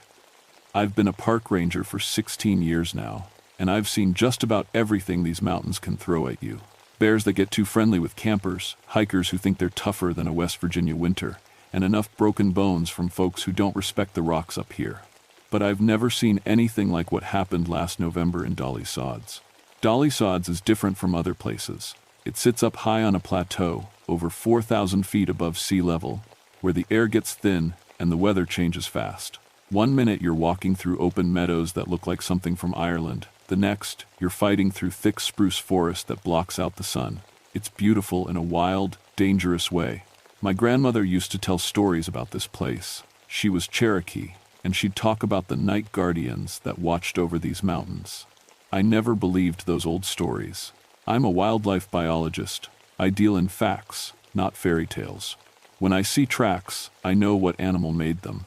When I hear howling, I know it's wolves or coyotes or wild dogs. But grandmother always said Dolly Sods was special. She called it the place where spirits run. I figured she was just trying to scare me into being careful in the woods.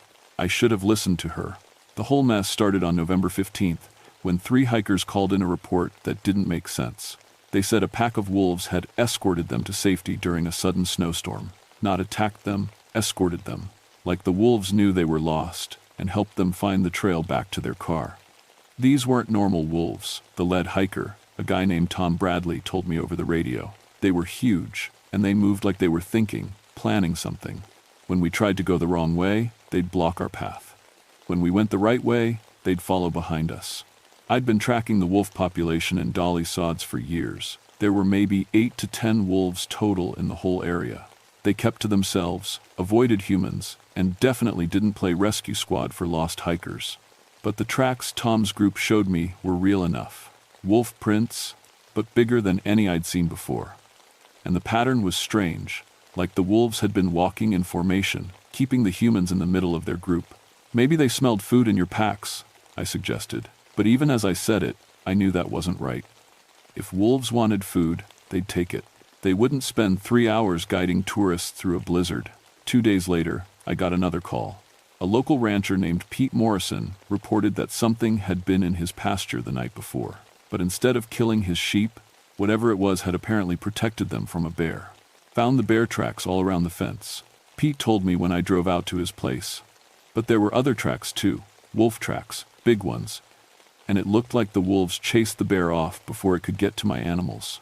I walked the fence line with Pete, studying the tracks in the mud. He was right. There were bear tracks approaching the sheep pen, but they suddenly stopped and headed back toward the forest. The wolf tracks were everywhere, and they showed clear signs of aggressive behavior toward the bear, not the sheep. In 30 years of ranching, I've never seen anything like it, Pete said, shaking his head. Wolves protecting livestock? That's not natural. He was right. It wasn't natural. But the evidence was right there in front of us. That night, I decided to set up camp in Dolly Sods and see what I could observe. I brought my best tracking equipment, night vision gear, and radio equipment to stay in touch with headquarters. I found a good spot on a rocky outcrop where I could watch the meadows below. I set up just as the sun was going down, and that's when I heard it for the first time. Howling. Not just one wolf, but several. Maybe 5 or 6 voices joining together in a chorus that seemed to come from everywhere at once. But there was something wrong with the sound. Wolf howls are meant to communicate over long distances. They're sharp and clear, designed to carry through the forest. This howling was different, deeper, more complex. It rose and fell in patterns that almost sounded like language, and it seemed to be answering something. I grabbed my radio to call it in, but all I got was static, filled with the sound of more howling. It was like the wolves were somehow getting into the radio frequency. As the night went on, the howling continued. Sometimes it was close, sometimes far away. But always, it seemed to be watching me, waiting for something, Around midnight, I saw them. 5 wolves emerged from the tree line below my camp. Even through the night vision scope, I could see they were enormous, much larger than any wolf should be. They moved across the meadow in perfect formation, not hunting, just patrolling. The lead wolf stopped directly below my position and looked up at me. Even from 50 yards away, I could see its eyes reflect the moonlight. It stared at me for a long moment, then threw back its head and howled. The sound went right through me. It wasn't just a wolf call, it was a message. A warning, maybe, or an invitation. The pack disappeared back into the forest, but I knew they were still out there, watching, waiting. And I was starting to understand that my grandmother's stories might not have been stories at all. The next morning, I found the first signs that something was seriously wrong. My equipment had been moved during the night, not damaged or stolen, just carefully rearranged. My tracking sensors, which I'd placed in a grid pattern around the meadow, had been repositioned into a perfect circle. The GPS units were stacked in a neat pile, all turned off. No animal does that. Animals might knock equipment over or chew on it, but they don't organize it into geometric patterns. I checked the memory cards in my trail cameras, expecting to see footage of the wolves I'd observed. Instead, I found something that made my hands shake. The cameras had captured the wolves moving through the area, but the timestamps were all wrong. According to the cameras, the pack had been in 5 different locations at exactly the same time. That was impossible, unless there were more wolves than I'd thought, or the cameras were malfunctioning. But the images themselves were crystal clear. The wolves were massive, easily twice the size of normal wolves, and they moved with an intelligence that made my skin crawl. In one shot, a wolf was looking directly into the camera, its head tilted like it was curious about the technology. In another image, 2 wolves appeared to be examining one of my GPS units, sniffing at it like they were trying to understand what it was for. I called my supervisor, Frank Martinez, to report what I'd found. "Vic, you're telling me a wolf pack is playing with your equipment?" Frank's voice crackled through the radio. "I'm telling you, these aren't normal wolves, Frank. The behavior patterns don't match anything in our databases. And the size, you need to see these photos. Could they be wolf-dog hybrids? Sometimes domestic dogs breed with wild wolves, and you get larger animals." I looked at the photos again. The proportions were wrong for hybrids. These looked like pure wolves, just impossibly large. Maybe. But that doesn't explain the intelligence level I'm seeing here. All right, I'm sending Jim Patterson up to help you. 2 sets of eyes are better than 1. Jim arrived that afternoon, bringing additional tracking equipment and a skeptical attitude. "Frank says you think we've got super wolves up here," he said as we hiked to my observation point. "I think we've got wolves that are behaving in ways that don't match their species profile," I corrected. Jim was a good ranger, but he was strictly by the book. He believed in scientific explanations for everything, and he wasn't buying my story about intelligent wolf behavior until he saw them himself. We were setting up our equipment just before sunset when the howling started again. This time, it was closer. Much closer. "Jesus," Jim whispered, grabbing his binoculars. "How many of them are there?" The sound seemed to come from every direction at once. But when we scanned the forest with our night vision equipment, we couldn't see anything. "They're moving," I said, staying just inside the tree line. Then Jim grabbed my arm. "Vic, look." He pointed to the meadow below us. The wolves were emerging from the forest in single file, like soldiers on parade. I counted them as they appeared. 6, 7, 8 wolves, all of them massive. But it was their formation that made my blood run cold. They weren't moving randomly. They were arranging themselves in a circle around something in the center of the meadow. "What are they doing?" Jim asked. Through my scope, I could see what was in the center of their circle. It was my backpack, the one I'd left at my camp the previous night. Somehow, they'd taken it from my secured campsite and brought it to the middle of the meadow. The largest wolf, clearly the alpha, approached my pack. It sniffed at it, then sat back on its haunches and looked directly up at our observation point. "It knows we're here," Jim said, and I could hear the fear in his voice. The alpha wolf tilted its head back and howled. But this wasn't like any wolf call I'd ever heard. It was long and complex, with variations in tone that almost sounded like human speech. The other wolves joined in, creating a harmony that sent chills down my spine. And somehow, I understood what they were trying to tell us. Asterisk, come down, we want to talk.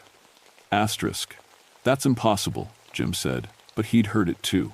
The pack held their formation for another few minutes, then melted back into the forest as quietly as they'd appeared. My backpack remained in the center of the meadow. "We need to call for backup," Jim said. I tried the radio, but again, all I got was static mixed with howling. It was like the wolves were jamming our communications. "Jim," I said, "I don't think these are normal wolves." He was quiet for a long moment. Then he said, "What do you think they are?" I thought about my grandmother's stories, about the night guardians who watched over sacred places, about spirits that took the form of wolves to protect the Cherokee hunting grounds. "I think," I said slowly, "that we're dealing with something my grandmother would have understood better than we do." That night, we took shifts watching the meadow. During my watch, around 2 a.m., I saw something that changed everything. A hiker emerged from the forest, clearly lost and panicking. He was stumbling around in the dark, obviously hypothermic and disoriented. In November in Dolly Sods, that was a death sentence. Then the wolves appeared. They surrounded the hiker, but not in an aggressive way. They formed a protective circle around him, like they'd done with my backpack. The alpha wolf approached the man slowly, calmly, and actually rubbed against his leg like a friendly dog. The hiker stopped panicking. I watched through my scope as the man seemed to calm down, like the wolf's presence was reassuring him. Then the pack began to move, guiding the hiker toward the main trail. They walked with him for over an hour, keeping him warm with their body heat, until he reached safety. "Jim," I whispered, "are you getting this?" "Yeah," he said quietly, "I'm getting it. But I don't believe it. The wolves had just saved a man's life. Not by accident, not by instinct, but through deliberate, intelligent action.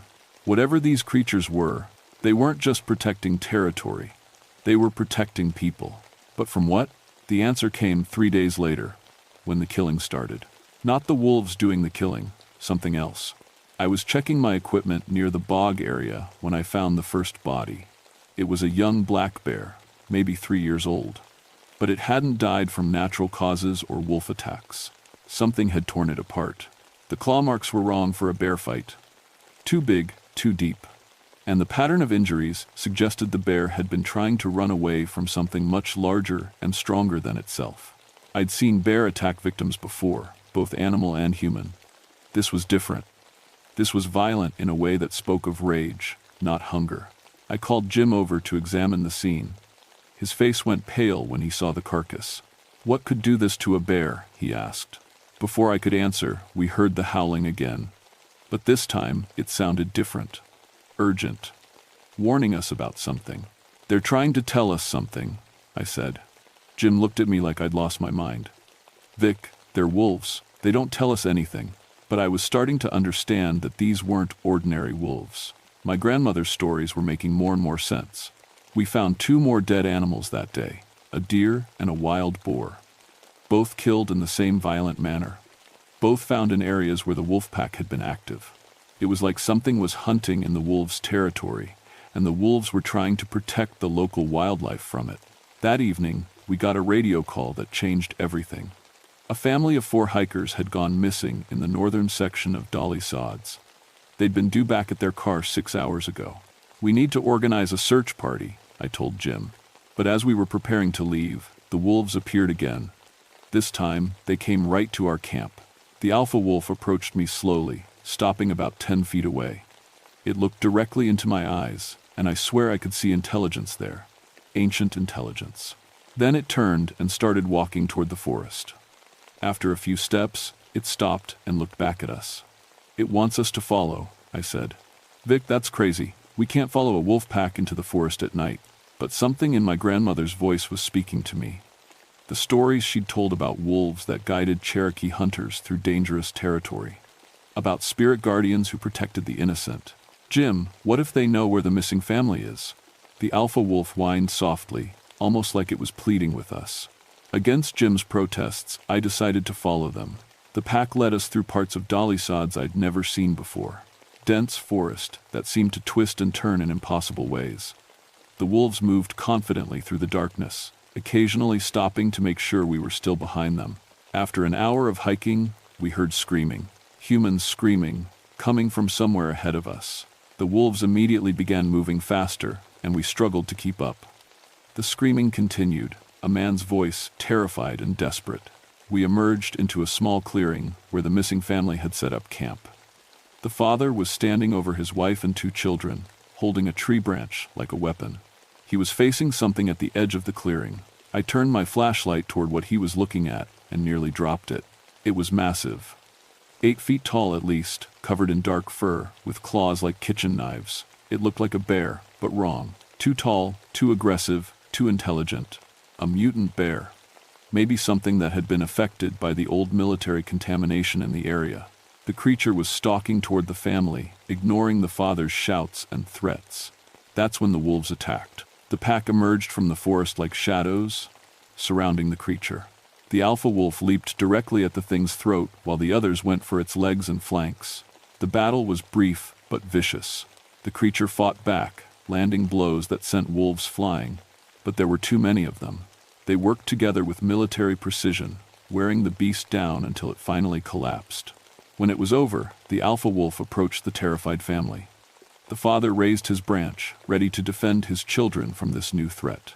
But the wolf simply sat down and tilted its head, like it was asking if everyone was okay. The family stared in amazement as the pack checked the perimeter of their camp, making sure no other threats were nearby. Then, just as suddenly as they'd appeared, the wolves melted back into the forest. "Did that really just happen?" the father asked. Jim and I helped the family pack up their camp and guided them back to safety. They were shaken but unhurt, thanks to the wolves' intervention. As we walked, I couldn't stop thinking about what I'd witnessed. The wolves hadn't just randomly encountered the family in trouble. They'd led us directly to them, like they'd known the family was in danger. How was that possible? "Vic," Jim said quietly as we reached the parking area, "those weren't normal wolves." "No," I agreed, "they weren't. But if they weren't normal wolves, what were they?" The answer came from an unexpected source. The next day, an elderly Cherokee woman named Margaret Wolfspirit showed up at the ranger station. She said she'd driven 3 hours from the reservation after hearing about the unusual wolf activity in Dolly Sods. "Your grandmother was Rachel Nighthunter," she said to me without introduction. "Yes, ma'am." "How did you—" "She was my cousin, and she told me that someday her granddaughter would need to know the truth about the spirit wolves." Margaret sat down in my office and looked at me with eyes that seemed to see everything. "The place you call Dolly Sods is sacred Cherokee hunting ground," she said. "We call it where spirits run. It's protected by the ghost pack, spirit wolves that guard the boundary between our world and the spirit world." I felt a chill run down my spine. "You're talking about the wolves I've been tracking? The pack that saved your life when you were 7 years old? During the camping trip when regular wolves attacked your family?" I stared at her. I'd never told anyone about that incident, except my grandmother. How could she know? "The spirit wolves drove off the regular wolves and protected you," Margaret continued. "Your grandmother knew then that you were marked, chosen. The spirits were saving you for something important. Mrs. Wolfspirit, with respect, I'm a scientist. I don't believe in..." "In what?" "In what you've seen with your own eyes these past few weeks." She was right. Everything I'd witnessed contradicted my scientific training, but the evidence was undeniable. "The contamination from the old military site," Margaret said, "it didn't create mutant animals. It weakened the barrier between worlds. Things from the dark side started coming through. The spirit wolves appeared to keep the balance, to protect this sacred place. The creature that attacked the family, one of many. There are worse things trying to cross over. The spirit wolves are the only thing standing between our world and theirs." Margaret reached into her bag and pulled out a leather pouch filled with herbs and small bones. "Your grandmother asked me to give this to you when you were ready to understand. It's a spirit wolf communication bundle. It will let you talk to the pack leader directly." I took the pouch, feeling the weight of generations of Cherokee wisdom in my hands. "What am I supposed to do with this?" "The same thing your grandmother would have done," Margaret said. "Help the spirit wolves protect this sacred place. They've been waiting for you to accept your role." That night, I took the pouch and hiked back into Dolly Sods. I found the meadow where I'd first seen the pack and sat down in the center, holding the spirit bundle. I didn't have to wait long. The alpha wolf emerged from the tree line alone. It approached me slowly, cautiously, until it was close enough that I could have reached out and touched it. Up close, I could see that it wasn't quite a normal wolf. Its eyes held intelligence far beyond any animal I'd ever encountered. And when it looked at me, I felt like it was seeing into my soul. The wolf sat down facing me and threw back its head in a howl that seemed to go on forever. And suddenly, I could understand what it was saying. Asterisk, welcome, daughter of the night hunter. We have been waiting for you. Asterisk. The alpha wolf's voice in my head was deep and ancient, carrying the weight of centuries. Asterisk. My name is Shadowrunner. I have led this pack for longer than your people have walked these mountains. Your grandmother was our friend. She understood our purpose. Asterisk. What purpose? I asked aloud, feeling strange talking to a wolf. Asterisk. To guard the doorway. To keep the dark spirits from entering your world. The poison your people left in the ground has made our job harder. The barrier grows weak. Asterisk. Images flashed in my mind. Not my own memories, but the wolf's. I saw dolly sods, as it had been centuries ago, when Cherokee hunters came here for vision quests. I saw the first white settlers, the military exercises that left toxic waste in the soil, and the gradual weakening of what Shadowrunner called the barrier. Asterisk. More creatures are coming through every month. We cannot stop them all. We need a human ally. Someone who can walk in both worlds. Asterisk. Both worlds? Asterisk. The world of men and machines, and the world of spirits. Your grandmother could do this. She helped us for many years before she grew old. Now it must be you. Asterisk. I felt overwhelmed. I don't know how. I'm just a park ranger. Asterisk. You are more than that. You carry Cherokee blood. You understand the old ways, even if you have forgotten them. And you have something we need. Asterisk. What's that? Asterisk. Authority in the world of men. You can close the weak places. You can teach your people to respect the sacred boundaries. Asterisk. Before I could respond, Shadowrunner's head snapped up, his ears alert.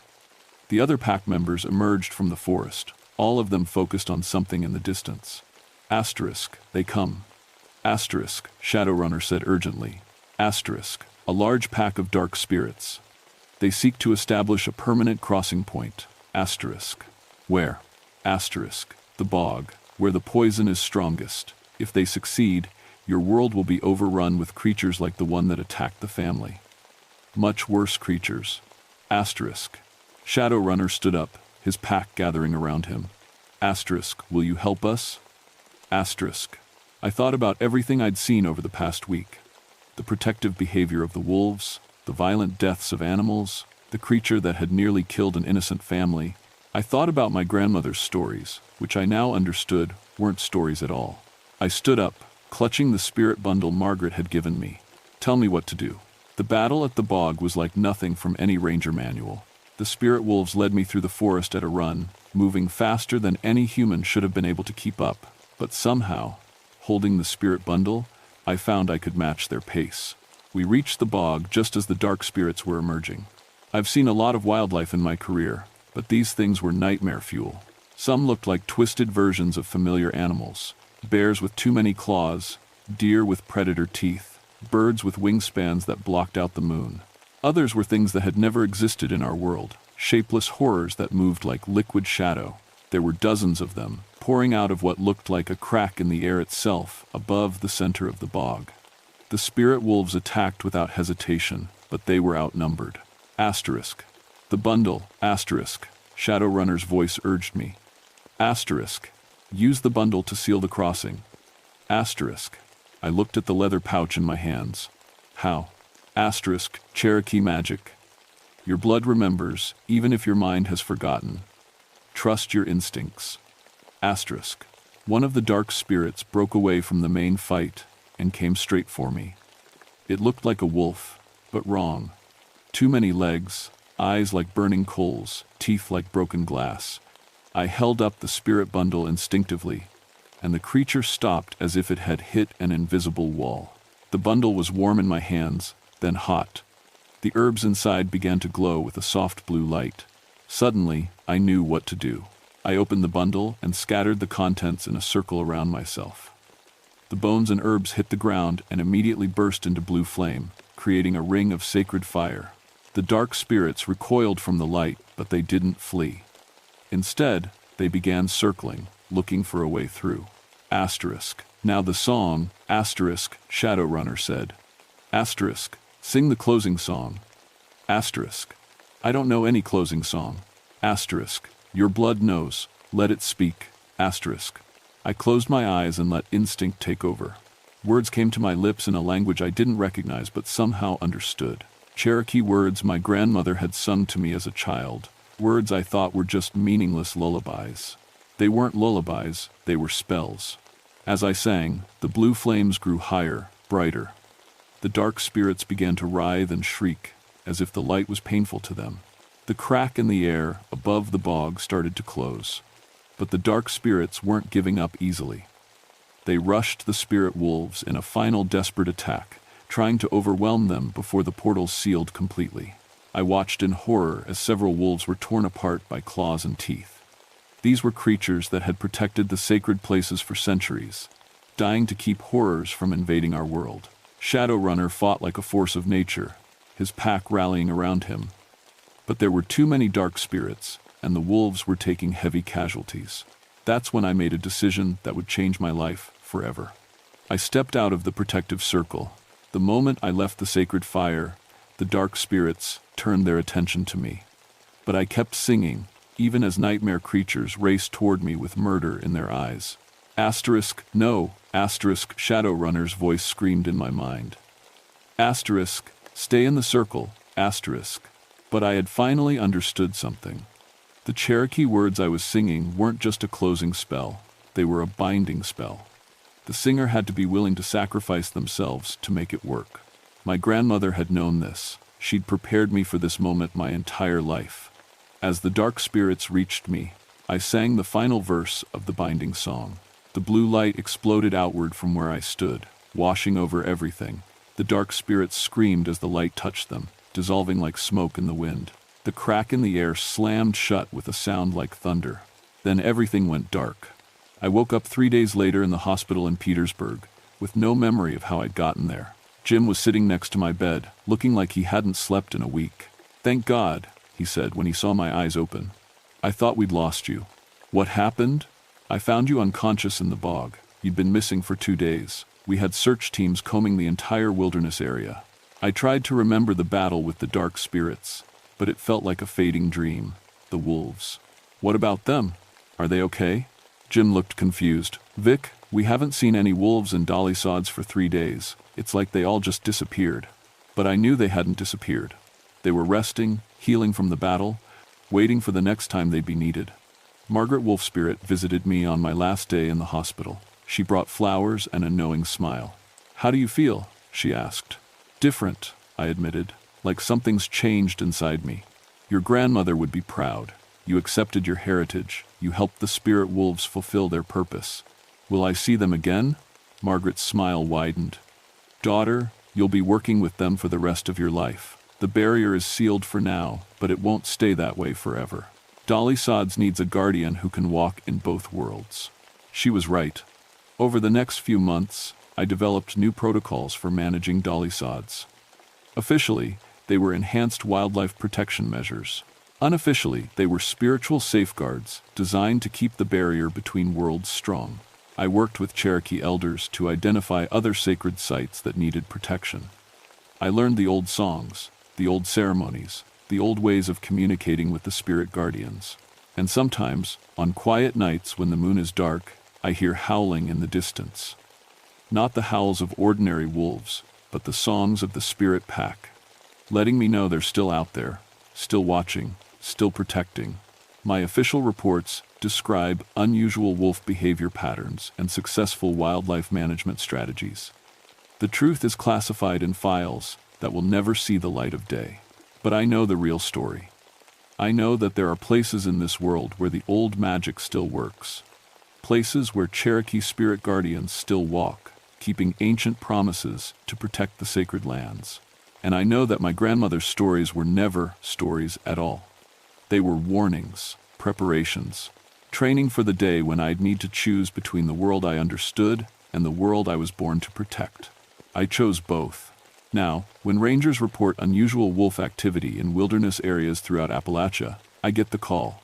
I pack my equipment and my spirit bundle and I go investigate. Because I've learned that sometimes the things that go bump in the night are the good guys.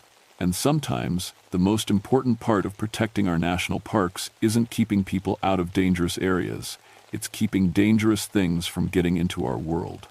The spirit wolves taught me that. And they're still teaching me, one howl at a time. My name is Victoria Night Hunter, and I'm a park ranger. But I'm also something more. I'm a guardian of the places where two worlds meet, and I'm never alone in the dark.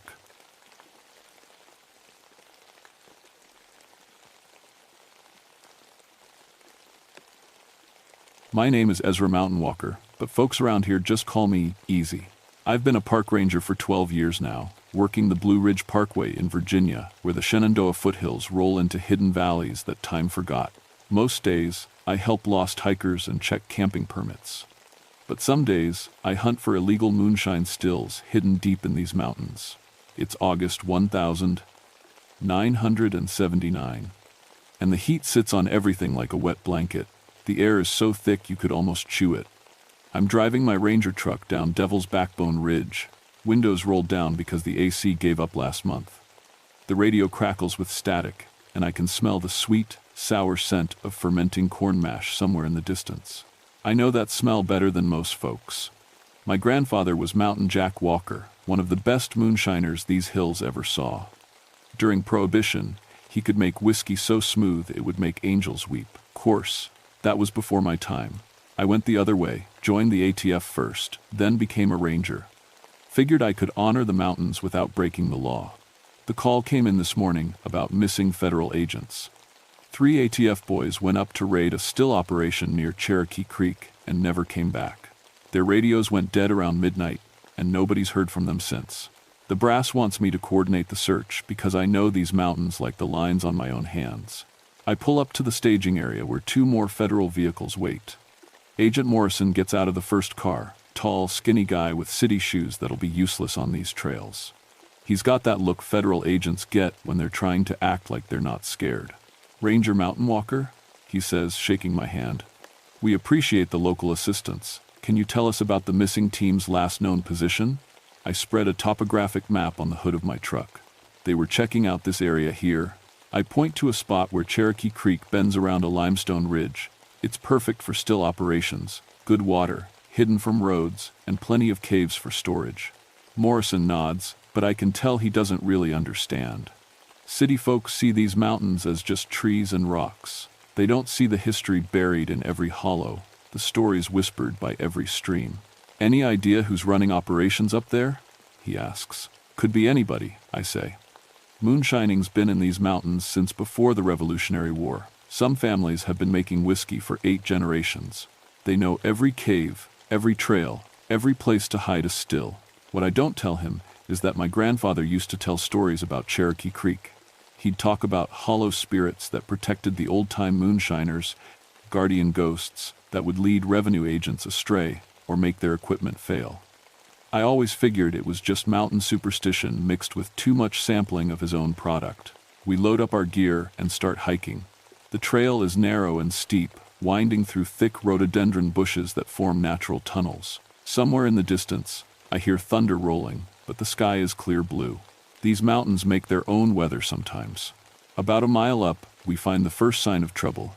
Agent Morrison's radio starts crackling with voices that sound like they're speaking Cherokee mixed with old-fashioned English. We both stop and listen, but then it goes back to normal static. "Probably just picking up some CB radio chatter," Morrison says. But his voice isn't as steady as it was. I don't answer because I'm looking at something that makes my skin crawl. Fresh boot prints in the mud, but they're walking backwards. Like whoever made them was facing the way they came from, not where they were going. That's when I smell it again. That sweet, sour mash smell. But it's stronger now. And there's something else mixed in. Something that reminds me of old churches and medicine bundles my Cherokee friends talk about. Something sacred and dangerous all at once. The thunder rolls again, closer this time, and the wind picks up. But the air doesn't smell like rain. It smells like corn liquor and old smoke and something else I can't quite place. Something that makes me think of my grandfather's stories and wish I'd listened better when he tried to teach me the old ways. We find their campsite just before noon. 3 sleeping bags arranged in a perfect circle, federal equipment stacked neat as church pews, but no sign of the agents anywhere. What makes my blood run cold is how everything's arranged, like somebody took their time to make it look just so. This doesn't make sense, Morrison mutters, kneeling by one of the sleeping bags. Look at this. Their boots are still here, lined up by their packs. Who goes hiking in the mountains without boots? I'm studying the ground around the campsite when I notice something that makes my grandfather's stories start crawling up my spine. The clearing is perfectly round, and there are small stones arranged in a circle around the outside. Not random stones, river rocks, the kind Cherokee medicine men use for ceremonies. Agent Morrison, I call softly. Take a look at this. He comes over and follows my pointing finger to where their radio equipment is set up. The antenna has been bent into a spiral shape, twisted like a piece of art. The metal is warm to the touch, even though it's been sitting in the shade. Equipment malfunction, Morrison suggests, but his voice cracks a little. That's when we hear it, the sound of bubbling liquid coming from deeper in the woods. It's rhythmic, steady, like somebody's running a still. But there's no smoke, no fire, smell, nothing to indicate actual distillation happening. We follow the sound through a maze of rhododendron thickets. The bubbling gets louder, and now there's another sound mixed in, voices talking low and urgent. But when we push through the last wall of green leaves, we find an empty clearing with nothing but an old stone fire ring. The bubbling stops the moment we step into the clearing. Morrison draws his sidearm. This is Federal Agent Morrison, he calls out. If there's anyone here, identify yourself. His words echo off the surrounding trees. But there's no answer. Just the feeling that we're being watched by something that's very interested in our business here. I walk over to the fire ring and kneel down. The stones are warm, and there's fresh ash in the center. But the ashes are white, not gray like wood ash should be. White like bone dust or ground limestone. Easy, Morrison whispers behind me. Look at that. I turn and see what he's pointing at. 20 feet away, clear as day in a patch of soft earth, are 3 sets of boot prints leading away from the clearing. Federal issue boots, size 10, 11, and 12, just like the ones back at the empty campsite. But these prints are walking single file, perfectly spaced, heading straight toward a wall of solid rock. We follow the tracks right up to the limestone cliff face. They don't veer left or right, don't stop or hesitate. They just walk straight into stone and disappear. There has to be a cave entrance, Morrison says, running his hands along the rock wall. Some kind of hidden opening. I help him search, but the rock face is solid. No cracks, no openings, no place where 3 full-grown men could vanish into stone.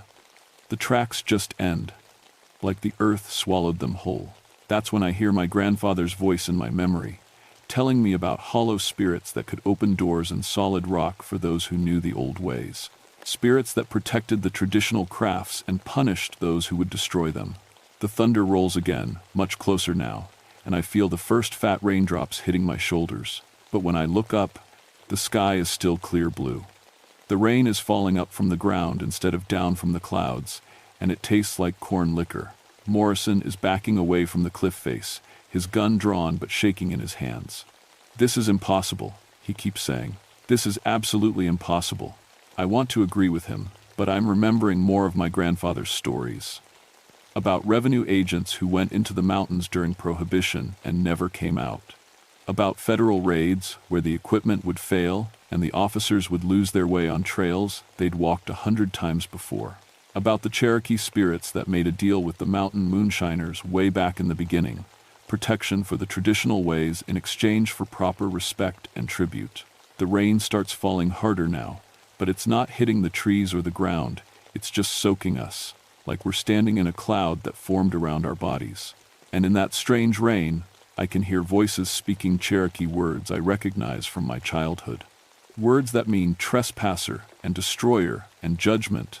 Morrison's radio crackles to life, and a voice comes through clear as church bells. Agent Morrison, this is Agent Collins. Can you hear me? Morrison grabs the radio with both hands. Collins, where the hell are you? We found your campsite but no sign of you or the others. There's a long pause, then Collins' voice again, but it sounds different. Calmer, almost peaceful. We're safe, Morrison. We're learning. The old spirits are teaching us about proper respect for traditional ways. What are you talking about? Morrison shouts into the radio. What old spirits? Where are you? Another pause. And when Collins speaks again, his voice has changed completely. It sounds older, deeper, like it's coming from the bottom of a well. Tell the federal government to stop sending agents to destroy the traditional crafts. Some laws are newer than the spirits that protect these mountains. The radio goes dead, and Morrison stares at it like it just bit him. I'm staring at the cliff face where the tracks disappear, thinking about my grandfather's last words to me before he died. "Boy," he'd said, "someday you'll have to choose between the law you swore to uphold and the law that's written in the bones of these mountains. When that day comes, remember that spirits don't care about badges. The rain that falls upward stops as suddenly as it started, but now the whole forest feels different. Wrong. Like we've walked into a place that doesn't follow normal rules anymore."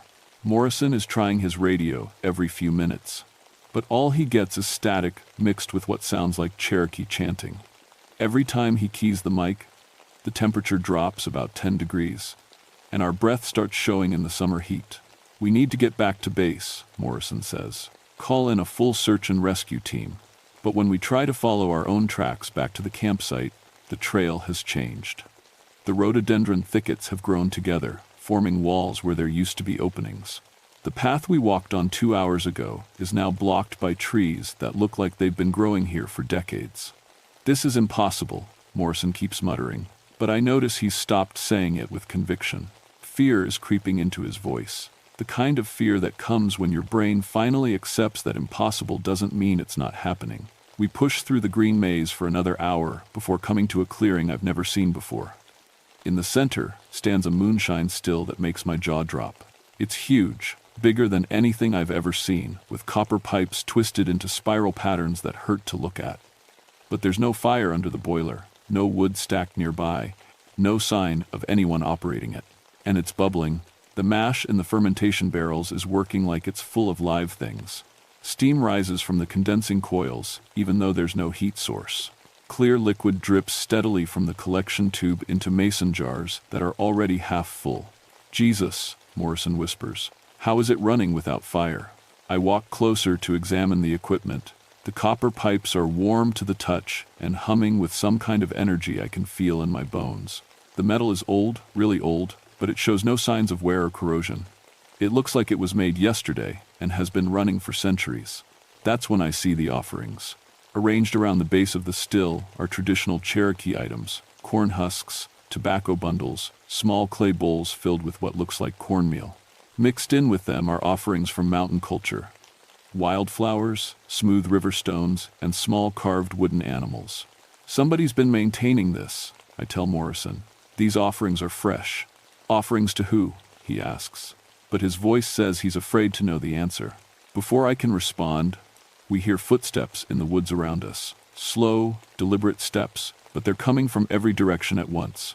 Morrison draws his gun and spins in a circle, trying to cover all angles, but there's nothing to see. Just the sound of boots on leaves, getting closer.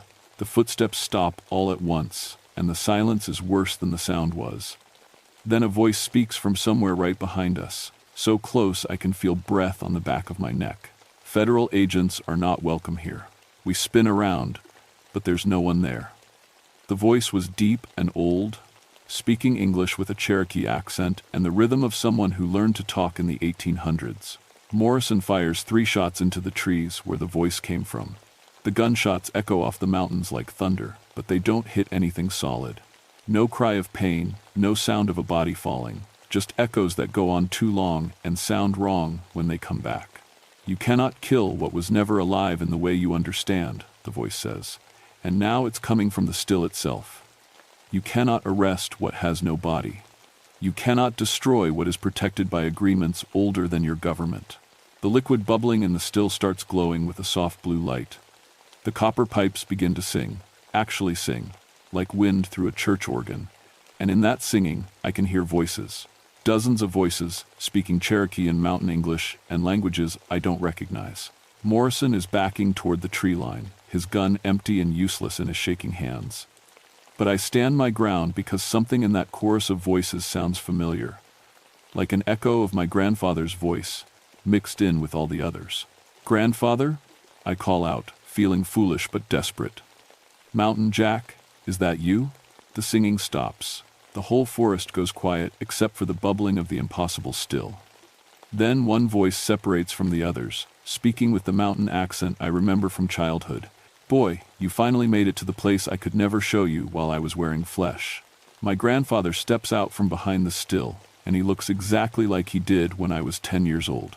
Same old overalls, same worn boots, same gentle smile that could charm federal agents or talk a bear out of eating your lunch. But his edges are soft, like he's made of moonlight and memory. Grandfather, I whisper, and all the fear drains out of me at once.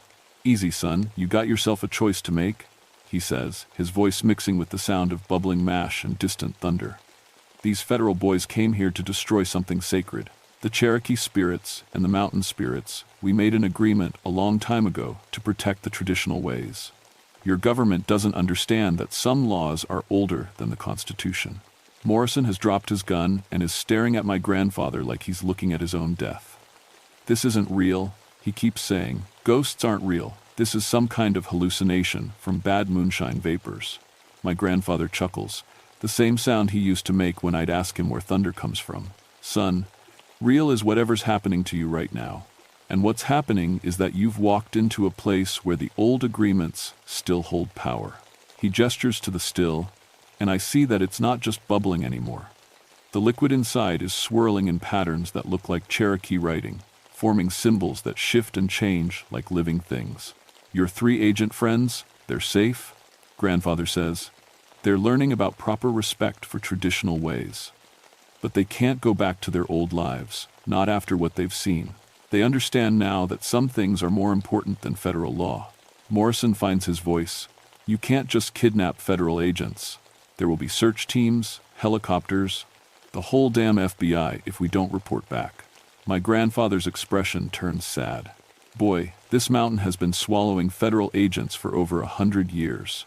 Every time the government tries to destroy the traditional ways, the spirits take their due. It's not kidnapping, it's justice. The still begins to bubble faster, and the blue glow gets brighter. In that light, I can see other figures moving in the woods around us.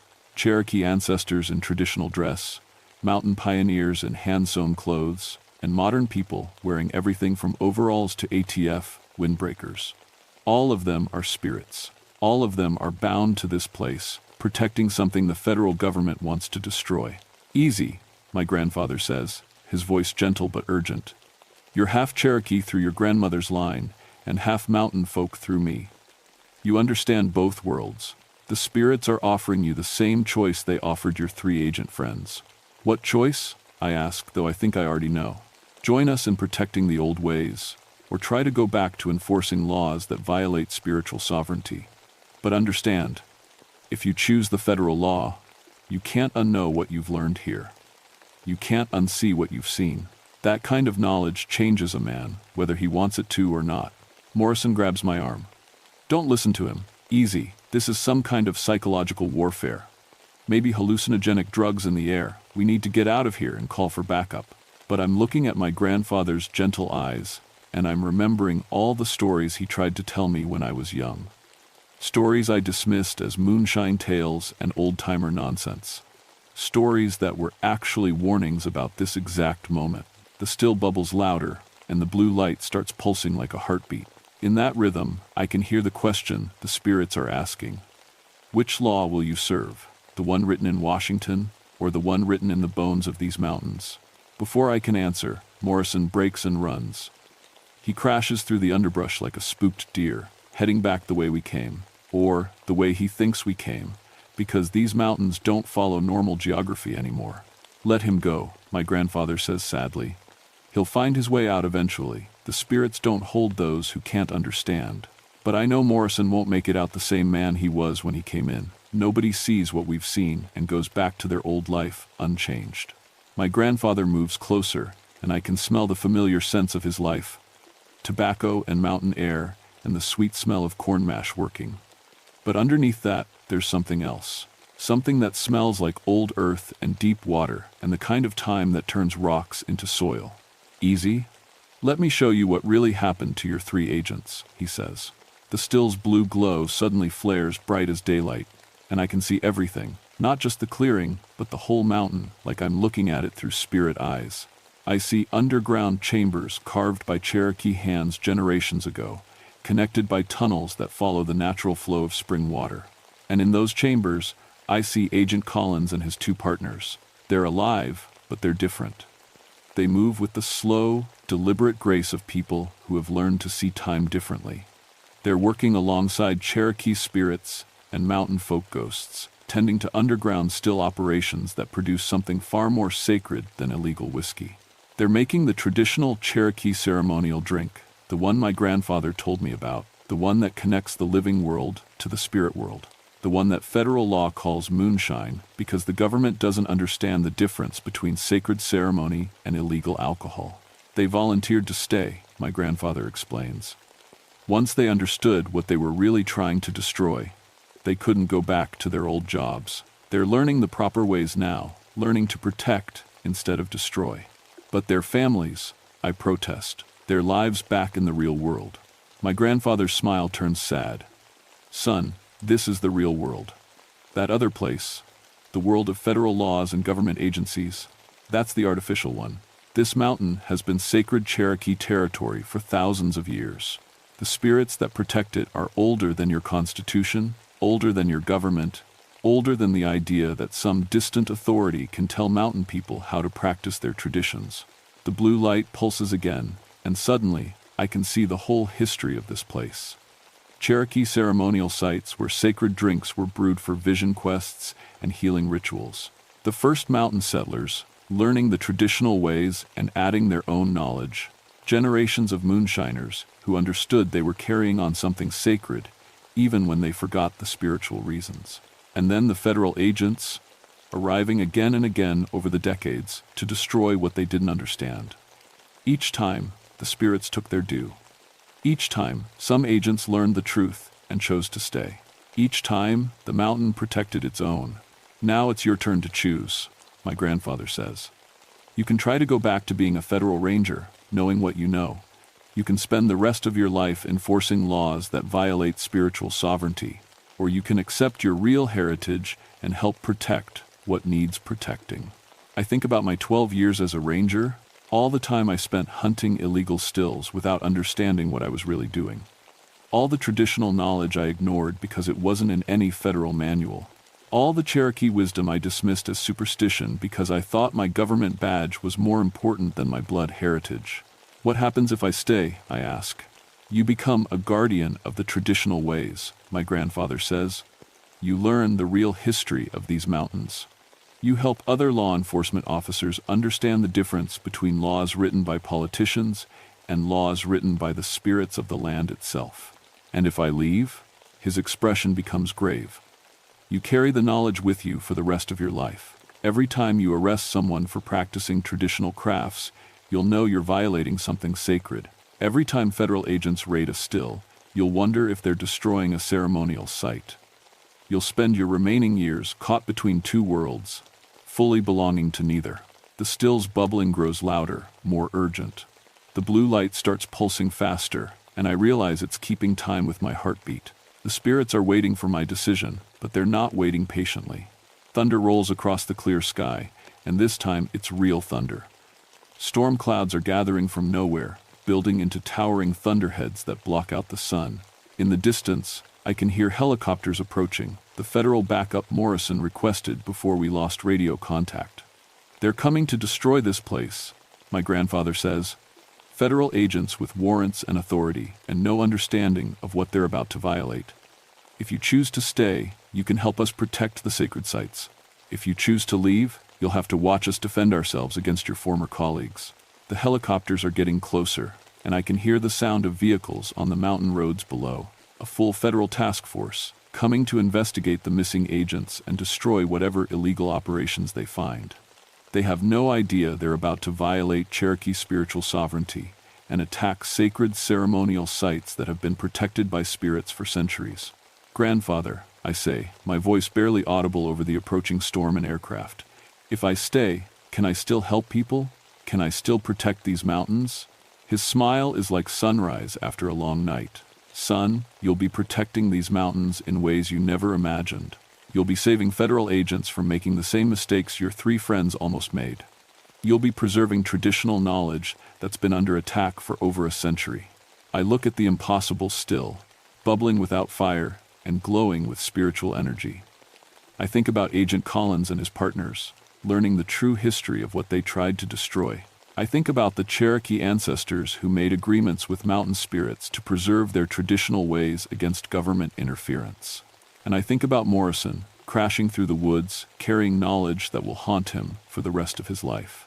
The helicopters are almost overhead now, and I can see federal agents rappelling down ropes, armed and ready to assault what they think is just another illegal moonshine operation. They're about to learn the difference between federal law and spiritual sovereignty. I look at my grandfather one last time, seeing him clearly for what he is, not just a ghost, but a guardian of traditional knowledge, a protector of sacred ways, a bridge between the Cherokee spiritual world and the mountain folk culture that learned from it. I choose to stay, I say. The blue light explodes outward like a solar flare, and everything changes. When the light fades, I'm still standing in the clearing, but everything else is different. The impossible still has vanished, replaced by a traditional Cherokee ceremonial fire circle. My grandfather is gone, but I can feel his presence in the smoke that rises from the sacred flames. Most importantly, I can see the federal agents repelling toward us. But now I understand what they really are. Not invaders, but lost souls who need guidance to understand the truth about this place. The first agent touches down 50 feet away, automatic rifle ready, scanning for targets. When he sees me standing calmly by the fire circle, he approaches with professional caution.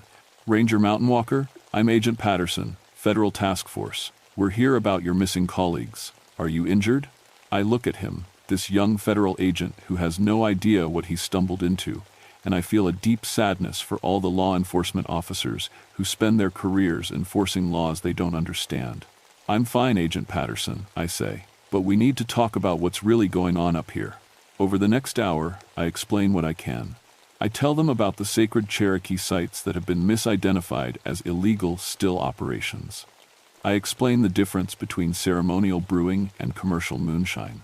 I help them understand that some of these mountains are protected by spiritual sovereignty that predates federal jurisdiction. I don't mention the spirits directly. That knowledge has to be earned, not given. But I plant the seeds of understanding that might help them avoid the same confrontation my 3 missing colleagues encountered. Agent Patterson listens with the skeptical attention of a professional law enforcement officer. But I can see something changing in his expression when I show him the traditional offering circles, when I explain the Cherokee history of these particular sites, when I demonstrate the difference between sacred ceremony and illegal alcohol production. "What about the missing agents?" he asks. "They're safe," I tell him, which is the truth. They discovered that this operation was more complicated than initial reports suggested. They're working on a cultural liaison approach that respects both federal authority and traditional practices. It's not the whole truth, but it's enough truth for now. Agent Collins and his partners are safe, learning the traditional ways from Cherokee spirits and mountain folk ghosts.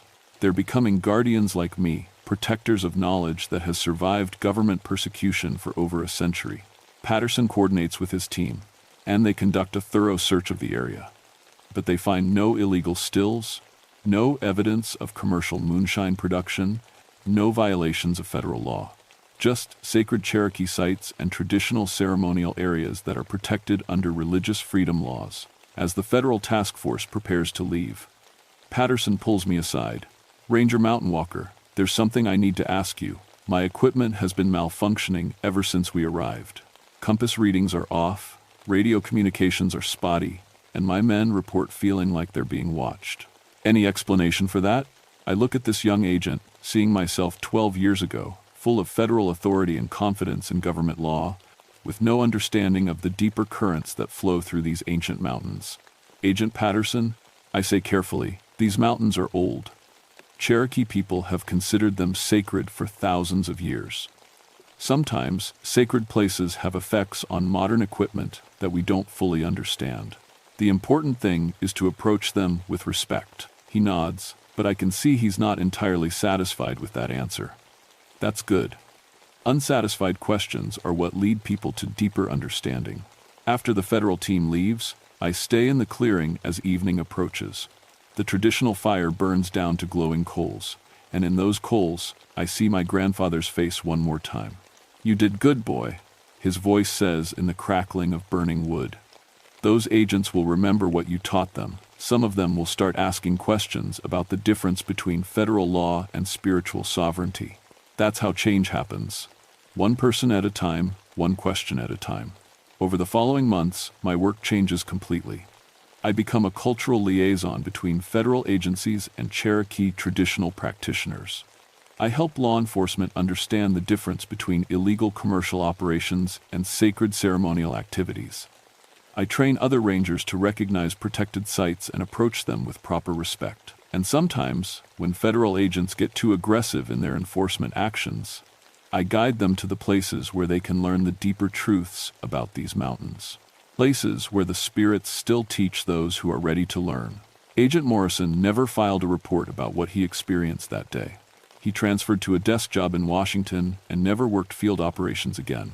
But sometimes I get letters from him, asking questions about Cherokee history and traditional practices. The knowledge he gained in these mountains haunts him, but it's also changing him. Agent Collins and his partners are officially listed as having accepted long-term undercover assignments. Their families receive their paychecks and regular communications. But the truth is, they've become something new. Federal agents who understand that some laws are older and more important than others. As for me, I've found my real purpose. I protect these mountains not just from illegal activities, but from well-meaning law enforcement officers who don't understand what they're dealing with. I preserve traditional knowledge while helping both Cherokee and mountain folk communities navigate the modern legal system. And on quiet nights, when the moon is dark and the mist rises from the valleys, I can hear the spirits still working. The sacred stills bubble in hidden chambers, producing ceremonial drinks that connect the living world to the world of spirits.